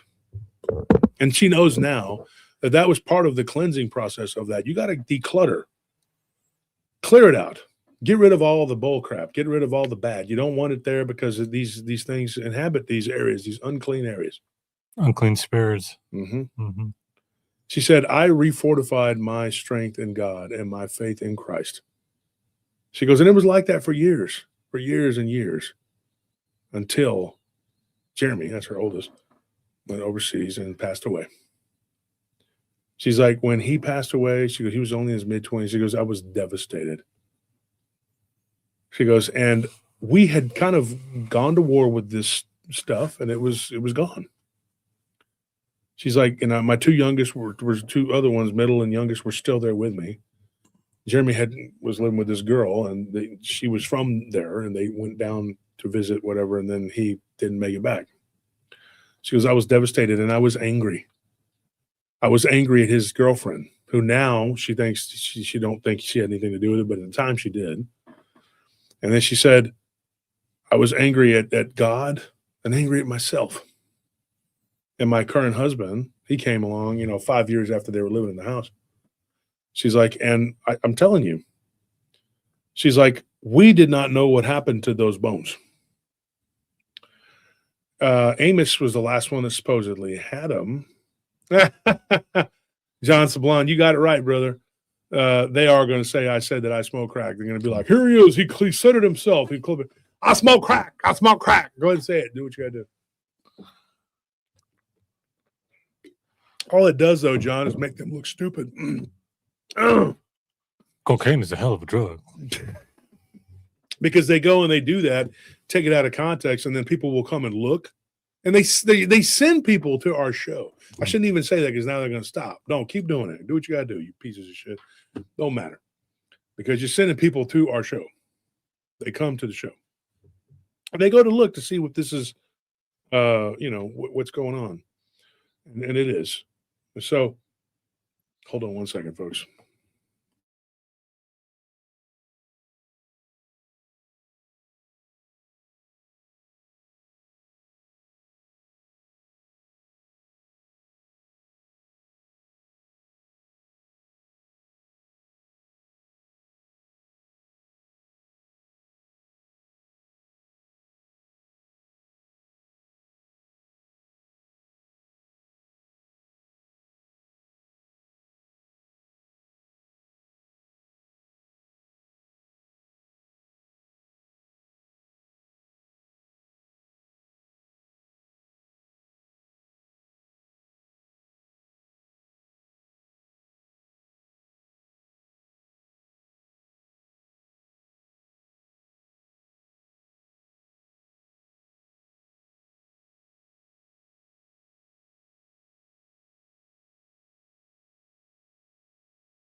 Sorry about that, folks. Work stuff. Anyway, so where was I at? Okay, so what happened was, she turned her back on God. She was very upset, very angry. And we're not going to get all of it done tonight. We're going to have to talk again about it. This is probably 2 or 3 episodes. We're going to have to talk about this and what happened to her sister too. This is the thing, the message that you guys need to understand. When you do things and you turn your back, she's like her younger sister started falling away with her. They started going out and drinking and doing all this crazy stuff, right? And then she nearly lost her husband, her second husband. He was just like, you know what, if you're going to go out and do all this, your son wouldn't have wanted that. And by her and her children's admission, their stepdad was a good guy. They liked him. He was a game changer. When he came into their life, he helped change their lives. And he was very close to her and her boys. And they still look at him as, they don't call him their dad, but they said he's like a second dad, like he was supposed to be. Somebody that came into our lives because our pops had passed away and this guy took over. And eventually he inspired the other two to do something with themselves. And one of them joined the military and came out and did really well in the Air Force.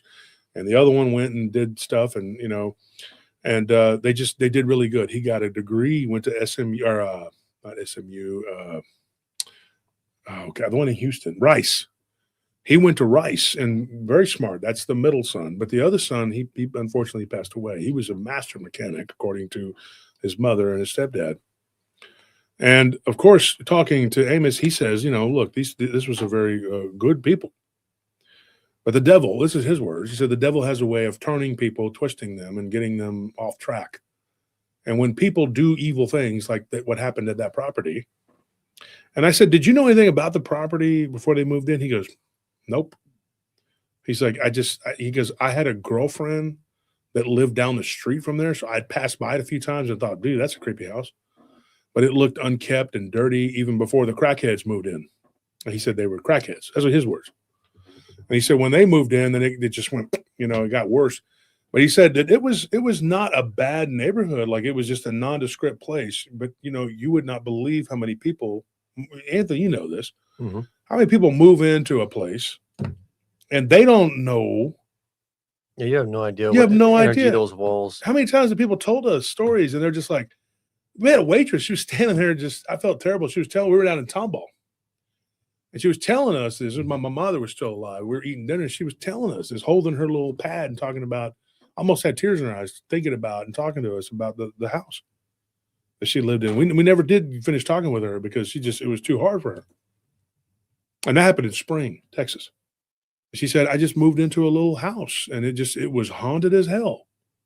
A spirit was so bad, it cut her leg, pulling her off the bed. And I remember this woman like it was yesterday, and that was probably like 10 years ago. And when I was with Zane, we had gone to visit my mother one time, me and Zane, my other nephew, my brother's son, and then we went by there. And we didn't go in, but we had the address. I said, that's the house. And we went and looked in the window, and Zane backed up and was like, I think I saw something. I was like, okay, let's go. Let's get out of here, okay, Because the people that own the house are like, you could go and check, you could look at whatever, and they offered us a key, and I was like, you come by the restaurant, I was like, I'm good, we're good. I don't want something attaching itself to me. Last night, I was eating dinner in Elgin, and the girls that were working there, we were talking about ghosts and stuff when we were getting ready to leave because I had the show and all that. And when I went to the back by the restroom, and you felt it too, so did Nellie. There was something back there, and I told him, I said, "There's something back there." And the one girl was like, "Oh yeah, there is." That was weird, dude. Yeah, I go back there, and I didn't even come back the same way. I walked through the kitchen. Yeah, those cooks were like, "Hey, what's up?" And I'm like, "Yeah, your place is really haunted back there." And the guy goes, "Yeah, like he was waving a knife around, but he was like, "Yeah, it is." And so in a Mexican restaurant, and the cooks were like, "Yeah, it's something there, a fantasmo," as they say in Spanish. And so I didn't even go back the same way I came. I was like, hell no. It was almost instantaneous. You remember our mortgage broker's restaurant he owned? Yeah. Golly.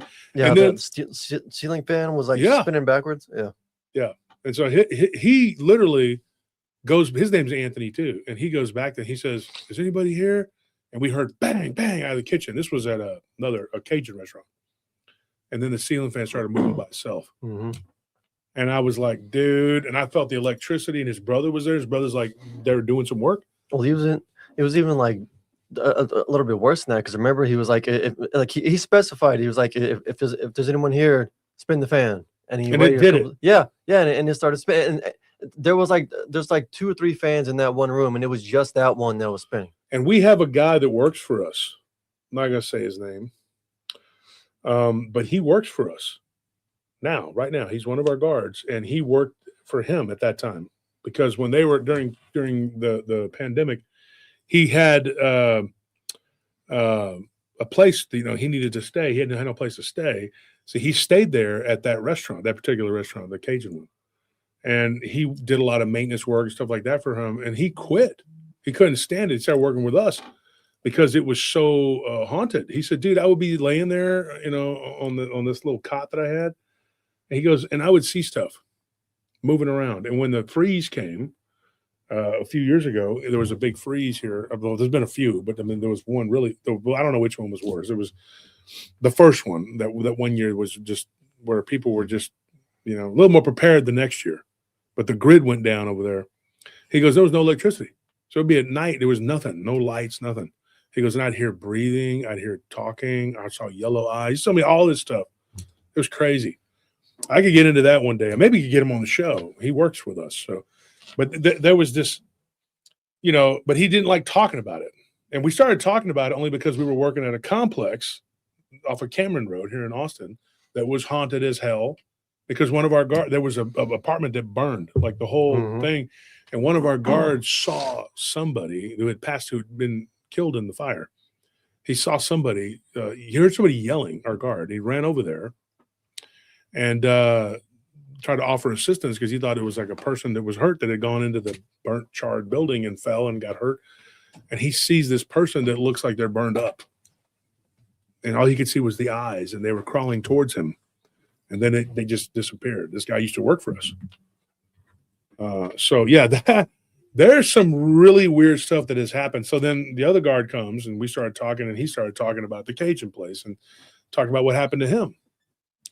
So anyway, we were last night. I was dealing with the spiritual stuff. It was crazy that was going on. I don't know what this person, I can only tell you what they told me. I can't tell you exactly what all went on. She said, I can't even remember everything. But I can tell you what they told me and what I know to be true from my own self. And one of the things that I can tell you is these entities, they don't just go away because you don't want them there. No, they double down. Oh, yeah, they double down for sure. They quintuple down. They don't care. The problem was that she, at that time, was not in the faith strong enough. This is before she turned her back on God. When she turned her back on God, then it got real bad. Like, because it came back. One of the worst things you can do is cast these things out and then go backslide. Because they'll wait around. They're vindictive, they're evil, and they are older, longer lived than us. And so they come back. They can wait you out. They have a lot of time. You don't. And so they wait you out, and they come back with a vengeance. And that's what happened to this one. It came back, these things. The bones that disappeared eventually turned back up. The weird thing was, though, Amos called her, and he says, Sienna, you're not going to believe this. He's like, but the bones are at my house. He goes, and I thought that they were gone. And they were sent back to me. He goes, they were sitting in a box. He goes, I did not put them in that box. I don't know. When I got them back from Clark, I opened them up and I set them back in the bag. They ended up in a box. And now his girlfriend had found them digging through something, looking for a game or something. And he said, or a recorded game or something from her grandson's game or something. And she found them in a box, just all scattered in there. And Amos was like, I don't know what's going on because I didn't put them there. And I never told Clark not to, like, get them back to me right now. He goes, I never said that. I said, yeah, go send them to TCU. What happened? He doesn't know. It doesn't make any sense. But he brought them back, and her oldest son took them. He had them.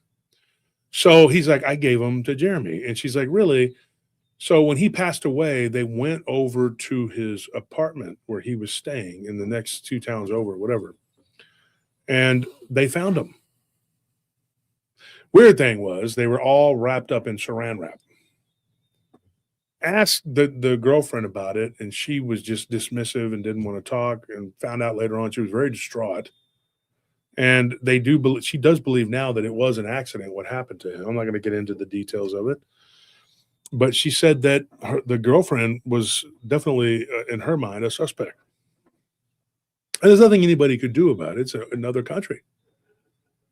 And she told her that she wanted to go back home and was trying to convince him to move back down there because living was cheap and he could work there. He already had a job with her uncle. He could work and they could make enough to live. And she didn't know that those bones were at that house that was causing what was happening. So Sienna told me what Gabrielle, that's the guy's girlfriend, told her. She was from El Salvador. And told him, they told her what was going on at the house. All this time, she didn't know the bones were there.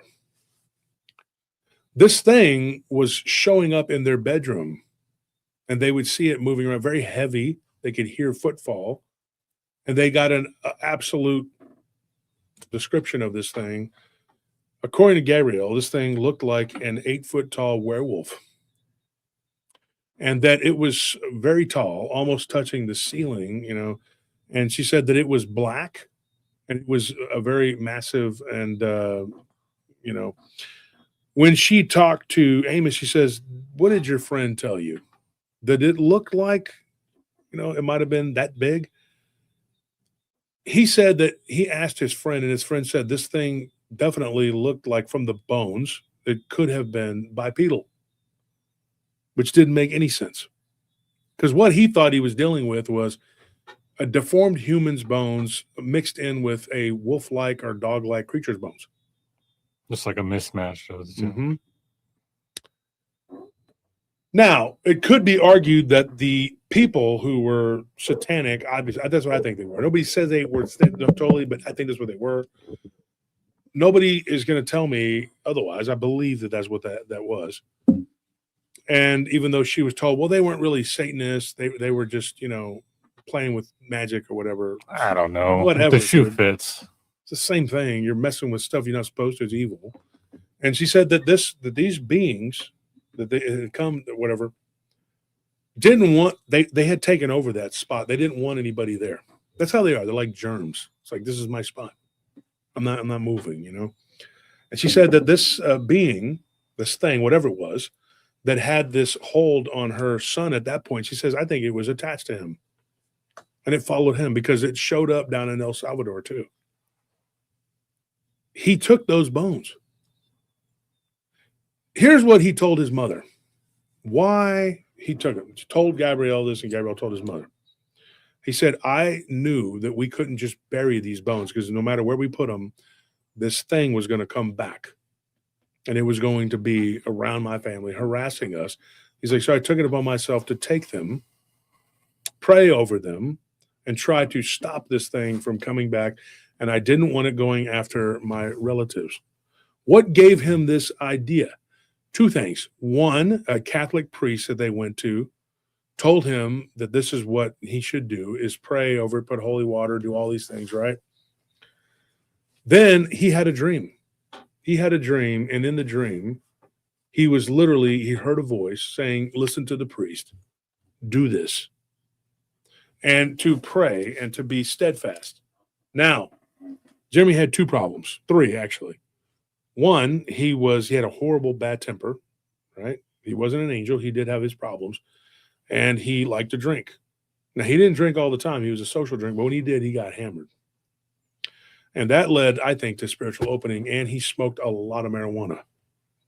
Now, you may think marijuana, drinking, whatever, is this really that bad? Yeah, it is. People don't realize it. And I'm not going to proselytize and tell you, try to don't do it, whatever. Do it, don't do it. It's up to you. I don't do it. But it's not good. And it leads to spiritual openings that can really cause problems. Your shield will look like Swiss cheese if you continue to do these things. Like all things, we were talking about, speaking of the Korean restaurant, they had this amazing oyster dish, and we were talking about how a lot of oysters nowadays contain toxins, how it's okay to eat every once in a while, but if you continuously eat it and you don't allow your body to mitigate that toxin, then you're just going to end up damaging yourself. The same with all these things. I mean, people take things to excess too easily, and they take advantage of it, and it ends up harming them in the long run. Yeah, and one of the things that we know, to be true, moderation would be definitely, if you're going to drink, New Year's Eve's coming up, I personally would give you the advice not to do it, but I mean, nobody's perfect, and you might have a nip, whatever, but don't go beyond that. When you get smashed, dude, you're letting your guard down. You should not drink so much that you allow your mind to be addled and unable to, like, you should be able to retain control of yourself. Yeah, for sure. I could tell you this from experience, like one thing leads to another too. Booze and marijuana really are gateway drugs, because just about anybody that's ever done any hard drugs will tell you they start out drinking or smoking pot, and then it just they graduate to harder stuff. And I can't tell you how many people have told me, you know, that every time they would drink a beer, they would want cocaine.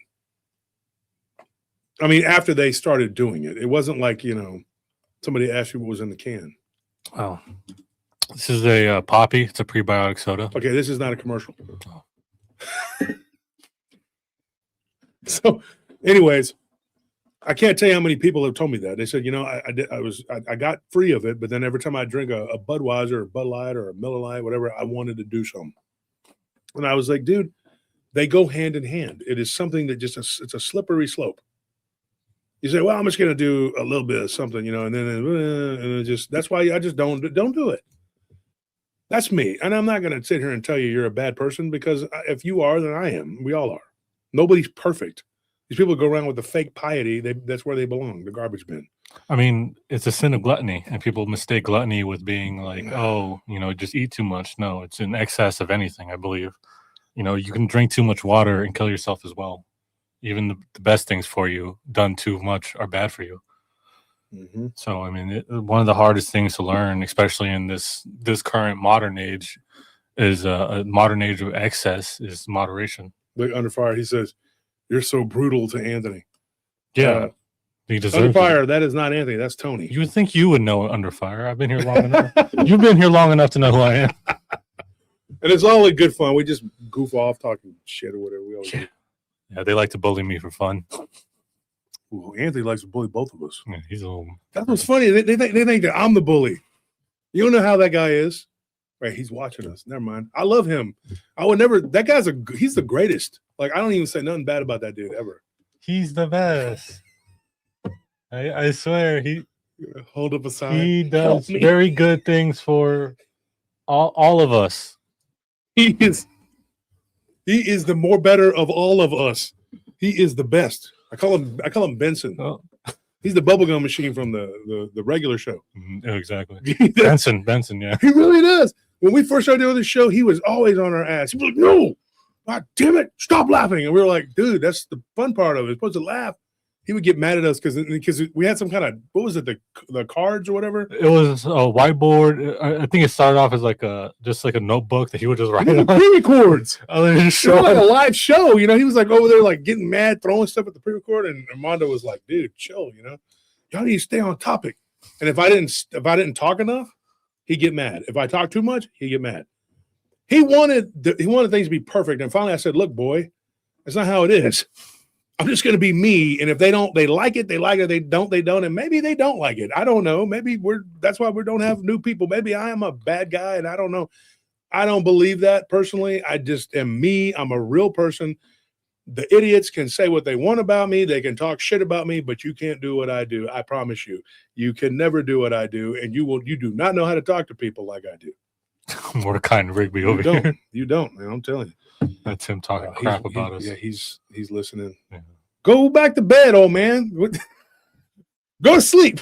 Why are you over here paying attention to us? We're nobodies. We're nobodies over here. Okay? We'll hear your crap. Just let us scheme and alternate dimension. I hate when he's in a bad mood. I hate it. I hate asking him for anything. I'd be like, Anthony, what? And he's like, nothing. I just want to say it's a wonderful day outside. Very nice. See you. When he's in a good mood, it's cool because you got to ask him for something. You got to get a ton of tech support or something like that. And he gets real mad. He's like, you still don't understand how these things work? No, I don't. And it's never going to happen. You know how incompetent I am with that. So stop. All right, it's my excuse. Quit paying attention. Study for your test. Stop bugging us. We're not smart like you. You're the best. You're the Snoop Dogg of science, dropping mad apples on you from the shoulder of giants. Oh, I'm not allowed to shoot a crossbow at Wolf's head as he's holding an apple. My bad. I was going to shoot it at you while you're holding an apple. You said I could do it too. Doesn't matter. Either way, we're not going to get the crossbow because Benson isn't going to let us have it. Yeah, Benson. I was going to ruin everything. Locks me out of the computers. I can't even spend money. It's ridiculous to live like this. I have a lot of good ideas. I know how to invest. I will say this. He has stopped me though from spending the money we invest, and that's a good thing. I'm not even going to lie. No joking aside, he has stopped me. We do need a Benson. Yeah, we do because me and Tony. If me and Tony go out and do something, we'll come back with a Jeep. We'd have a casino by now. That was the best trip ever. We went to the casino without Anthony. Oh man, Yeah, that was great. And then the trip down to the coast too. But we just spend way too much money because if Anthony's there, he's not gonna let you spend money. He'd be like, "What are you doing? You don't need that." Do you really need 17 of the same figure? So you don't understand when you turn them all on, they dance together. Each one has a different color. One's blue. One's finger goes like this. One finger goes like that. I want to make the Ginyu Force right there. What's wrong with that? Make a tor, make a tie, make a T. No, it's just he don't understand all those kind of things. It's just he says that we get together, we're bad influence on each other. He says about me and my brother too. You just want to be the only good influence, Anthony, with your critical level thinking and stuff. Stop it. Okay. You don't have the creativity I do. I'm just kidding, man. We all do. We have all the same, whatever. Yeah, see, Maddie knows. He knows he's like a Benson. She knows. She's seen it. She's like, oh my gosh.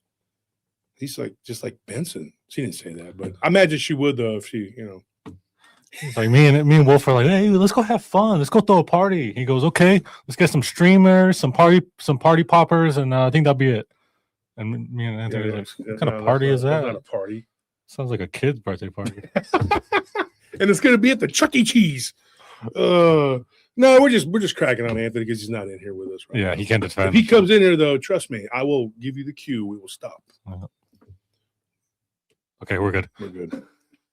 I heard a noise. You heard it? Yeah, I thought he was coming. Thought he was storming in. Yeah. Go pay attention. Do your test. Do what you got to do. So here's the thing. So we end up like talking. I talked to these people, and each one of them said something really weird happened to them. Like with the bones, it was just weird how it ended up where it was at. Her son going overseas and, passing away. And then she goes, and then it came back.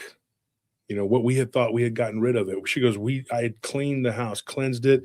She's like, and we took the advice of our preacher's best friend, who was from another congregation. And so we ended up like cleansing this place. And she goes, and it was awesome. It was amazing. We did what we had to do. But when he passed away, she's like, I just kind of lost it. And I realized how unfair it was. Because I was thinking that too, She said it was very unfair of me to be that way with my two sons. She's like, I had these two sons that needed me, that were there, in my life. And I was like mourning for like a couple of years, mourning my other son's passing when I should have been paying attention to them and putting more energy into them. She goes, I don't have a favorite son. She's like, I promise you I don't. She goes, I feel all of them the same. But she goes, losing one of them, she's like, I ended up pining over that one and just being focused on him when I should have just spread the love out to the other two. And she's like, and I was very selfish. She's like, and I did the same thing to all three of them when their father passed away. She goes, I was kind of neglectful. And she goes, it just wasn't, wasn't correct. She's like, I know it wasn't correct. She goes, but it was what happened. And I can understand, I can understand that. We all deal with grief differently. Everybody deals with grief their own way.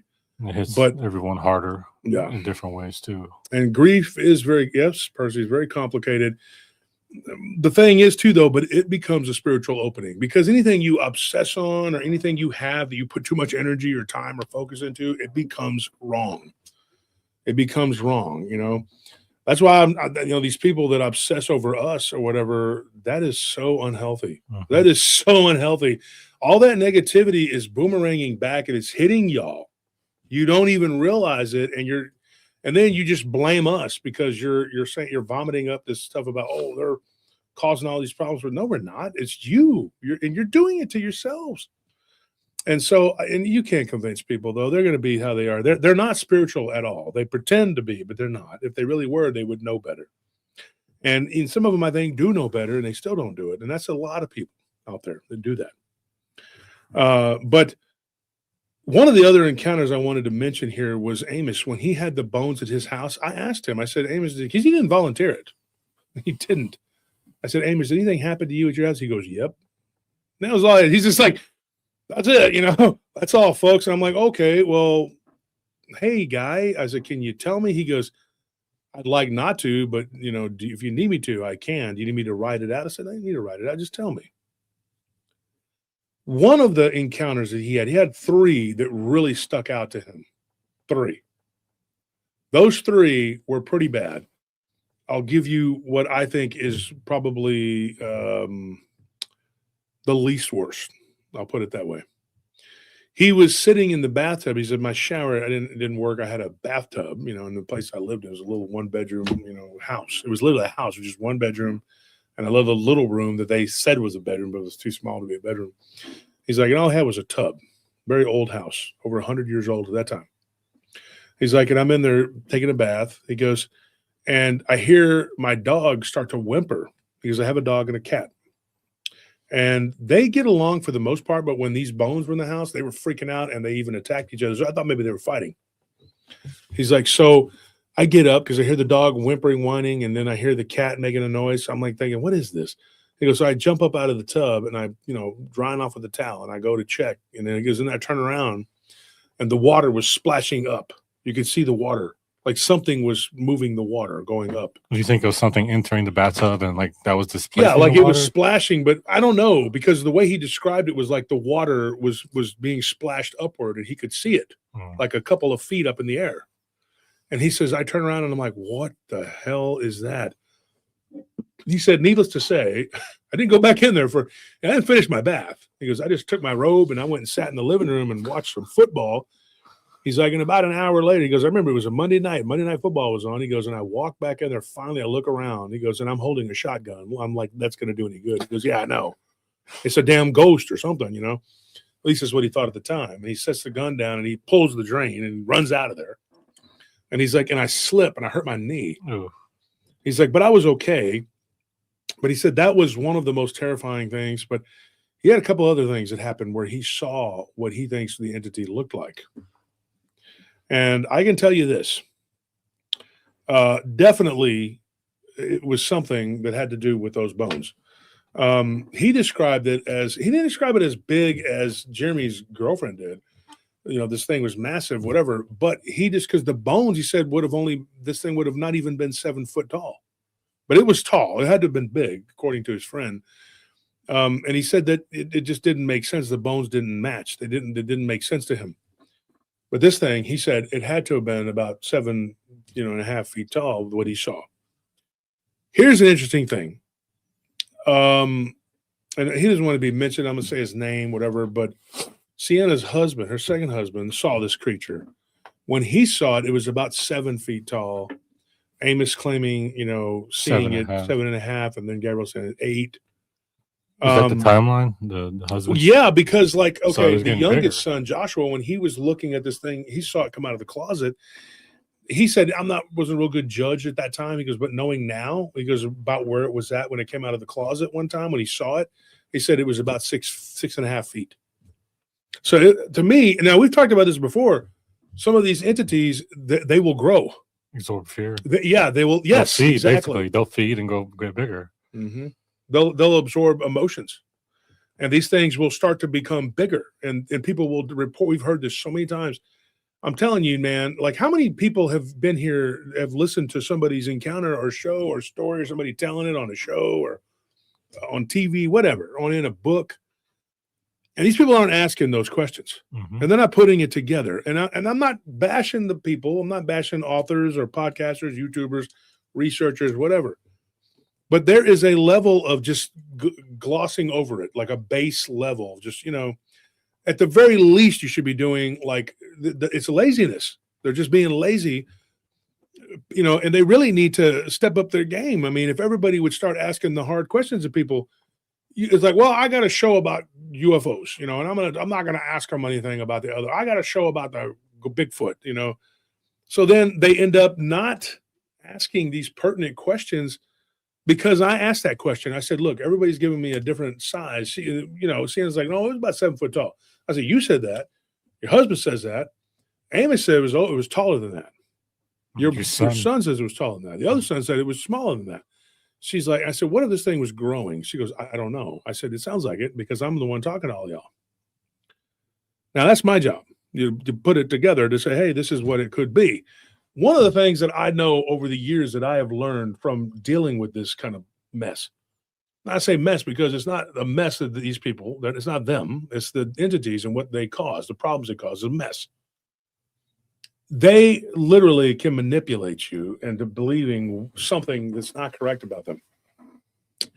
Now, why would they do that? You say, Wolf, why would they do that? Let me ask you this question, right?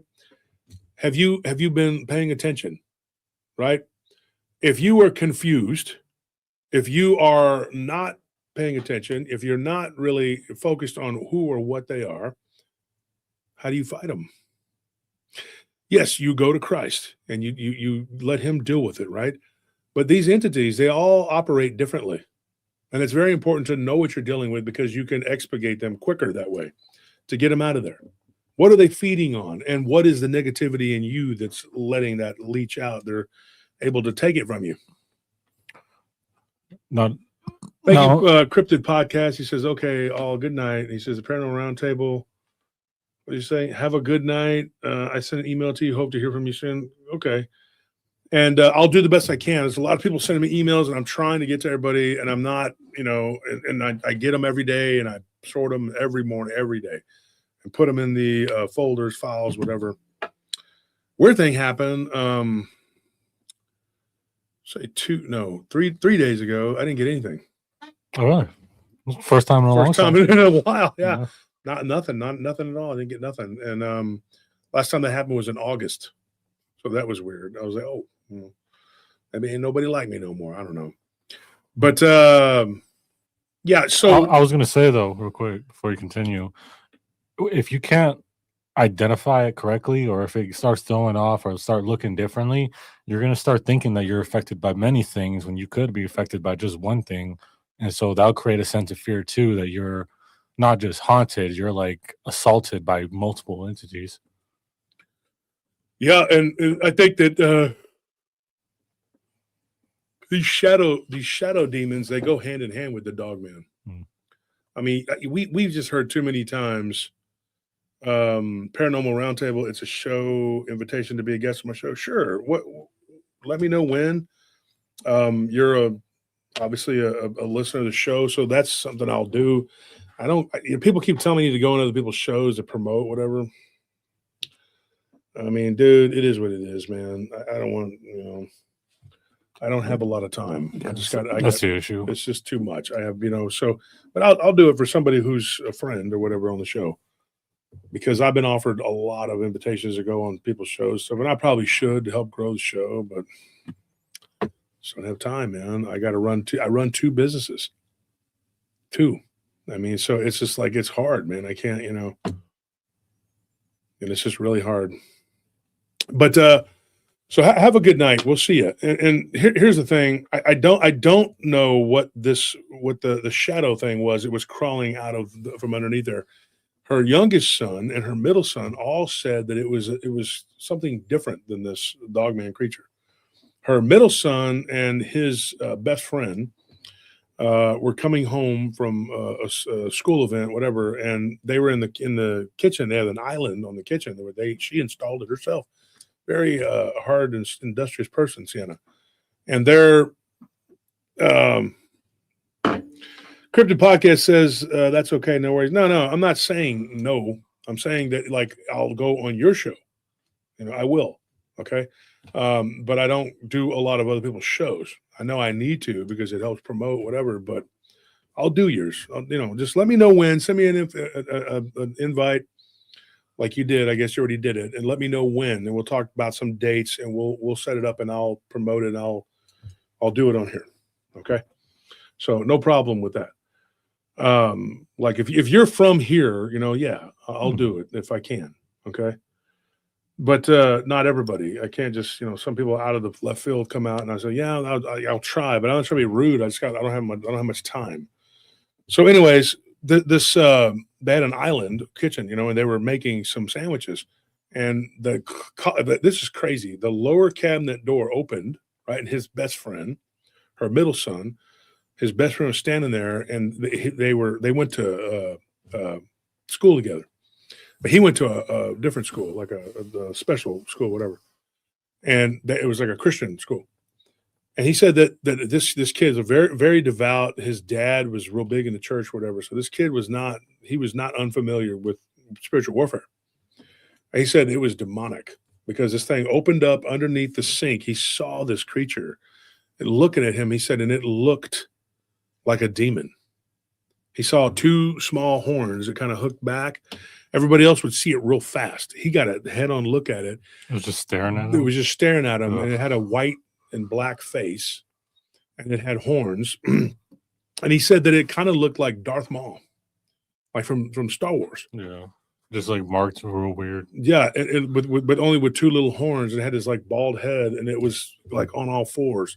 And he said that the claws looked like bear claws or something. It was weird the way it looked. He said it was so bizarre, but it was just a humanoid head. And I don't know, like a goat man type creature, maybe. I don't know, but it was underneath the sink. And he's like, and then the door closed really quickly. He goes, dude, my best friend, this is her middle son, dropped the mustard. He was sitting there like spreading some on a piece of bread, just dropped it and backed up and was like, dude, oh my gosh, like I just saw something underneath that sink. I just saw something. And so his friend, he lives here and he's seen these things. He was the one that noticed all this stuff before anybody else, other than his mother the first day. Mm-hmm.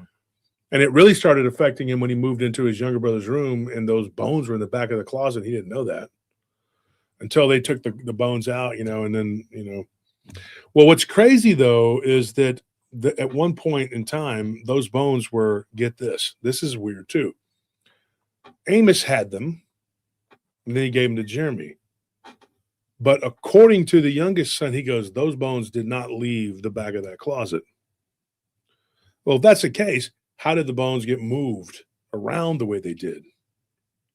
Because he said 9 months, this is 9 months, right? Going into the first of the, whatever, he went in there to go look for them. They were still there. So according to Amos, he says, well, what if maybe I had some of them and the rest of them were in the bag? Now that is a possibility because he said he didn't open the bag, but who took them out and who gave them to Amos? Yeah. The mother, Santa. But she said that they were there just sitting there on her bed, right? According to the oldest and the youngest, they both said that they were in the back of that closet because that's where they saw them. And then later on, Amos had it. He goes, and Jeremy was like, I didn't know the timeline or whatever. He had told his mother this. So it was a weird thing. It was a very weird thing. And maybe he just had the skull and a few other bones. But when I talked to Amos, I didn't talk to him real long. But this is what Sienna told me, that he only had like part of the bones. But the youngest said, no. He goes, all of the bones were accounted for in that bag, according to him. I mean, at the very least, you know if the skull was gone, right? Mm-hmm. And so and according to Amos, he had at least enough for a hand. So and he had enough for them to figure out kind of how tall it was. So like that's quite a few bones. Like that's not just like, a couple pieces that you're able to figure all that out. And they found all of them in the same burlap bag or whatever. I don't know if it was burlap, but that's what the way it sounded. But canvas. They were, well, yeah. They were in the bag at her son's place when she went over there to get his stuff. So something was weird. Something was going on with that. But we'll figure it out. We'll get to the bottom of it. Maybe not. We're going to talk some more about this. We got some more stuff to talk about with these encounters. Talk about Amos's 2 weird encounters, what happened to him. And we'll see what we can do. We'll see if we can get to the bottom of this. But that's it for tonight. We got to run, but I got to ask a question here. Who wants to win? And if you haven't won, well, tell me you haven't won. Tonight we're giving away T-shirts. So if you want a T-shirt, one of the new T-shirts we got, then tell me, say, I haven't won. I want a shirt. Does anyone still have the bones? No, they do not. They were literally dumped in a landfill. I would have burned them. They tried. Oh. And then what was left was, they dumped it. Yeah, dumped them, whatever. But yeah. I would have taken it to a morgue and been like, can you just cremate this? Cremate these. Man, who knows though, man? If I've heard different stories too about doing things like that where you, like when you burn stuff, like it releases. Yeah. And then the thing just attacks you. The only thing you can do something like that, but then, you have to plead the blood of Jesus. That's it. That's what I tell people, and they think I'm crazy. I said, it's not going to get rid of it. Well, would it help if like you took it to a priest and have them pray over it?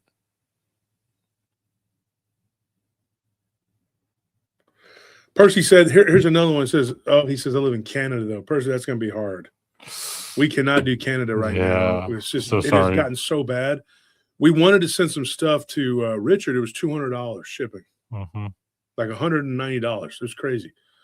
Sorry, man. Richard wanted to ship himself over here, but that was like $300. Yeah. So Maria Punzalan says, I haven't won. I want a shirt. Okay. So you win. Tell them what they got to do. So if you guys want to go ahead and if you guys won and you want to get your stuff, go ahead and send it to the email, which is giveaways@prtpodcast.com.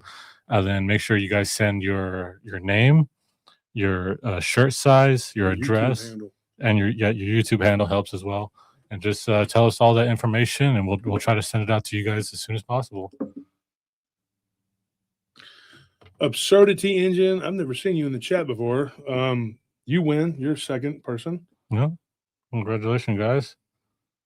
Congratulations to all the winners. We hope you guys enjoy the stuff we send you. If you haven't won and you still want some stuff, I recommend joining the Patreon once again. We send a swag bag so you can get all kinds of stuff, and higher tier you are, the more stuff you get. So it's definitely worth it. See, and look at Richard. He's talking about bones. Richard, it was almost $200. Did you hear what I just said? Can you understand the words that are coming out of my mouth? You got to speak in Canadian. Hey, bro. Hey. Sorry, bud. We couldn't get it to you. Sorry, buddy guy. It cost a boot. It cost about $200. $190. We choose a bit, dude. So who else is trying to win here? We got Maria and we got Absurd. What do we got? If you guys also just want to go buy some PRT merch, we also have a store. You can go check that out.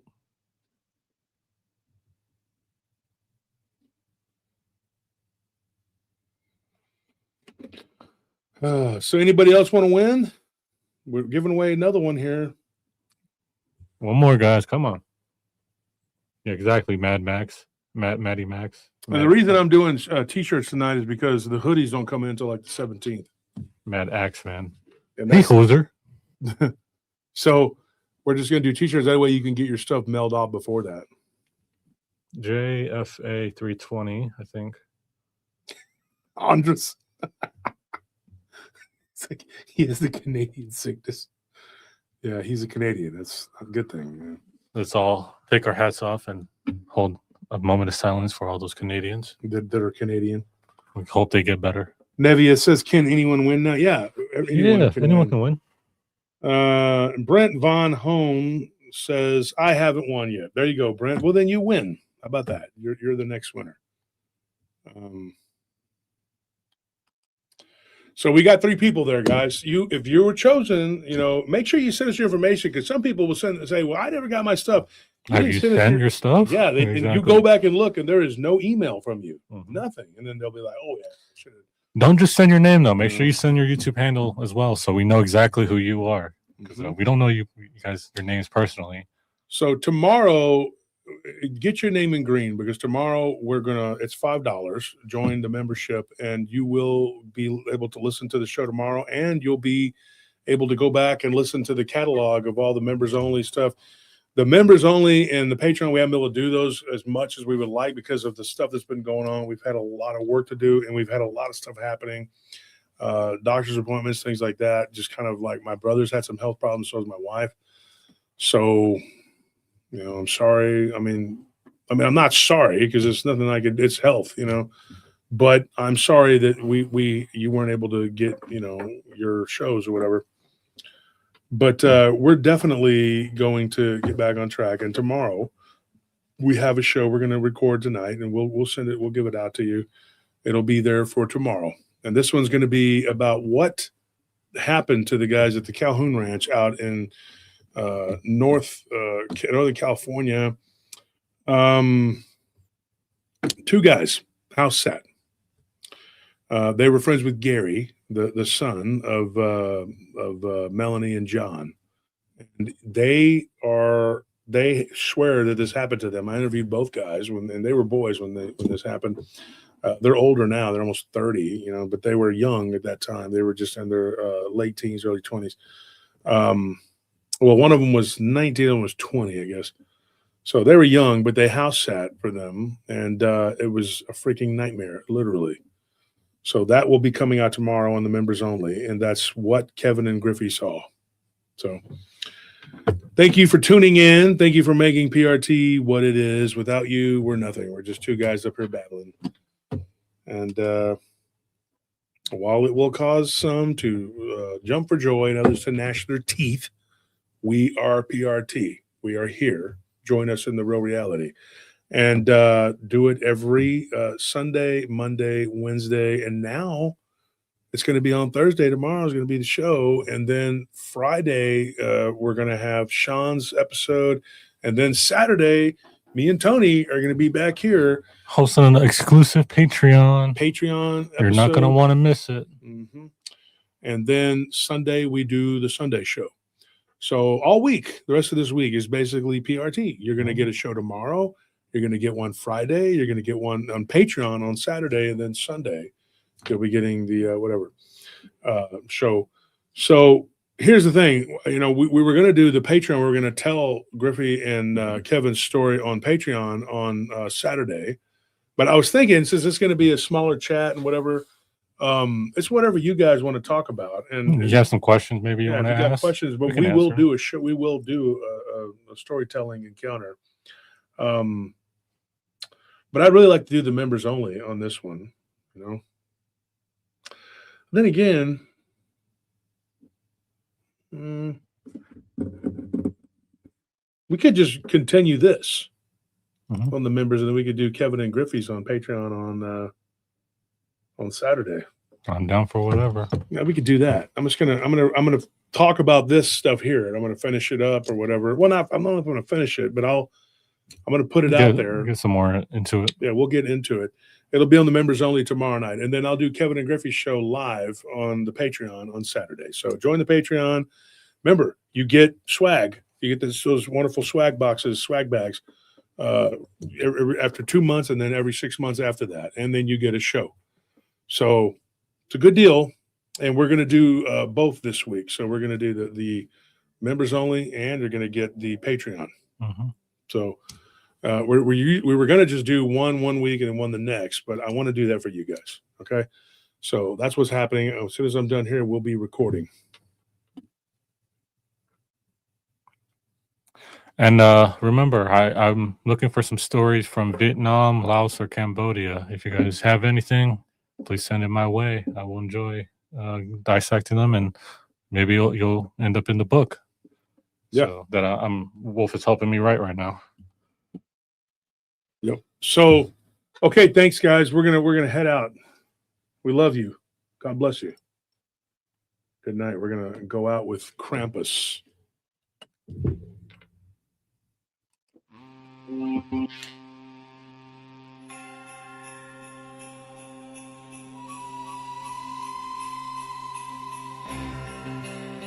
Nicht so ein frohes Weihnachtsfest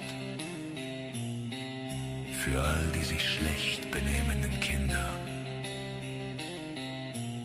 Bald in meinem Korb, dann in den Sarg.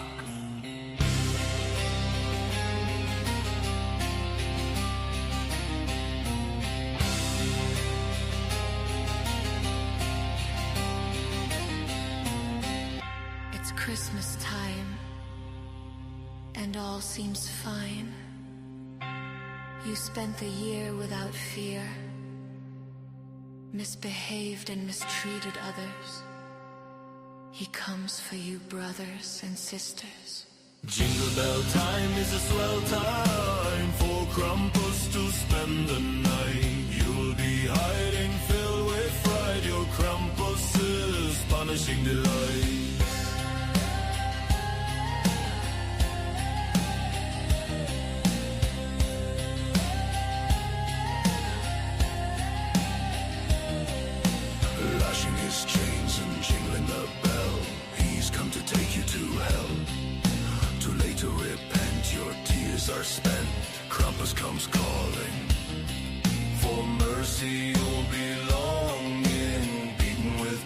and sticks, 'cause you chose to play trick. Joke's on you, you selfish fool. Now, what's left is a dreadful mess. Jingle bell time is a swell time for Krampus to spend the night. You'll be hiding filled with fright, your Krampus's punishing delight.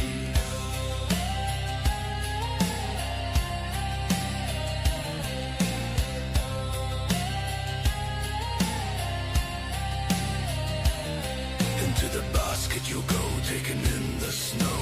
Tears you'll cry and pain you'll sow. No one can save you, not that anyone should. I wouldn't even if I could. Should have been better, should I behave? Now you're the one, no one can save. Gute Nacht an alle, die gedient haben. Seien sie im kommenden Jahr gut gelaunt oder ich werde dich nicht sehen.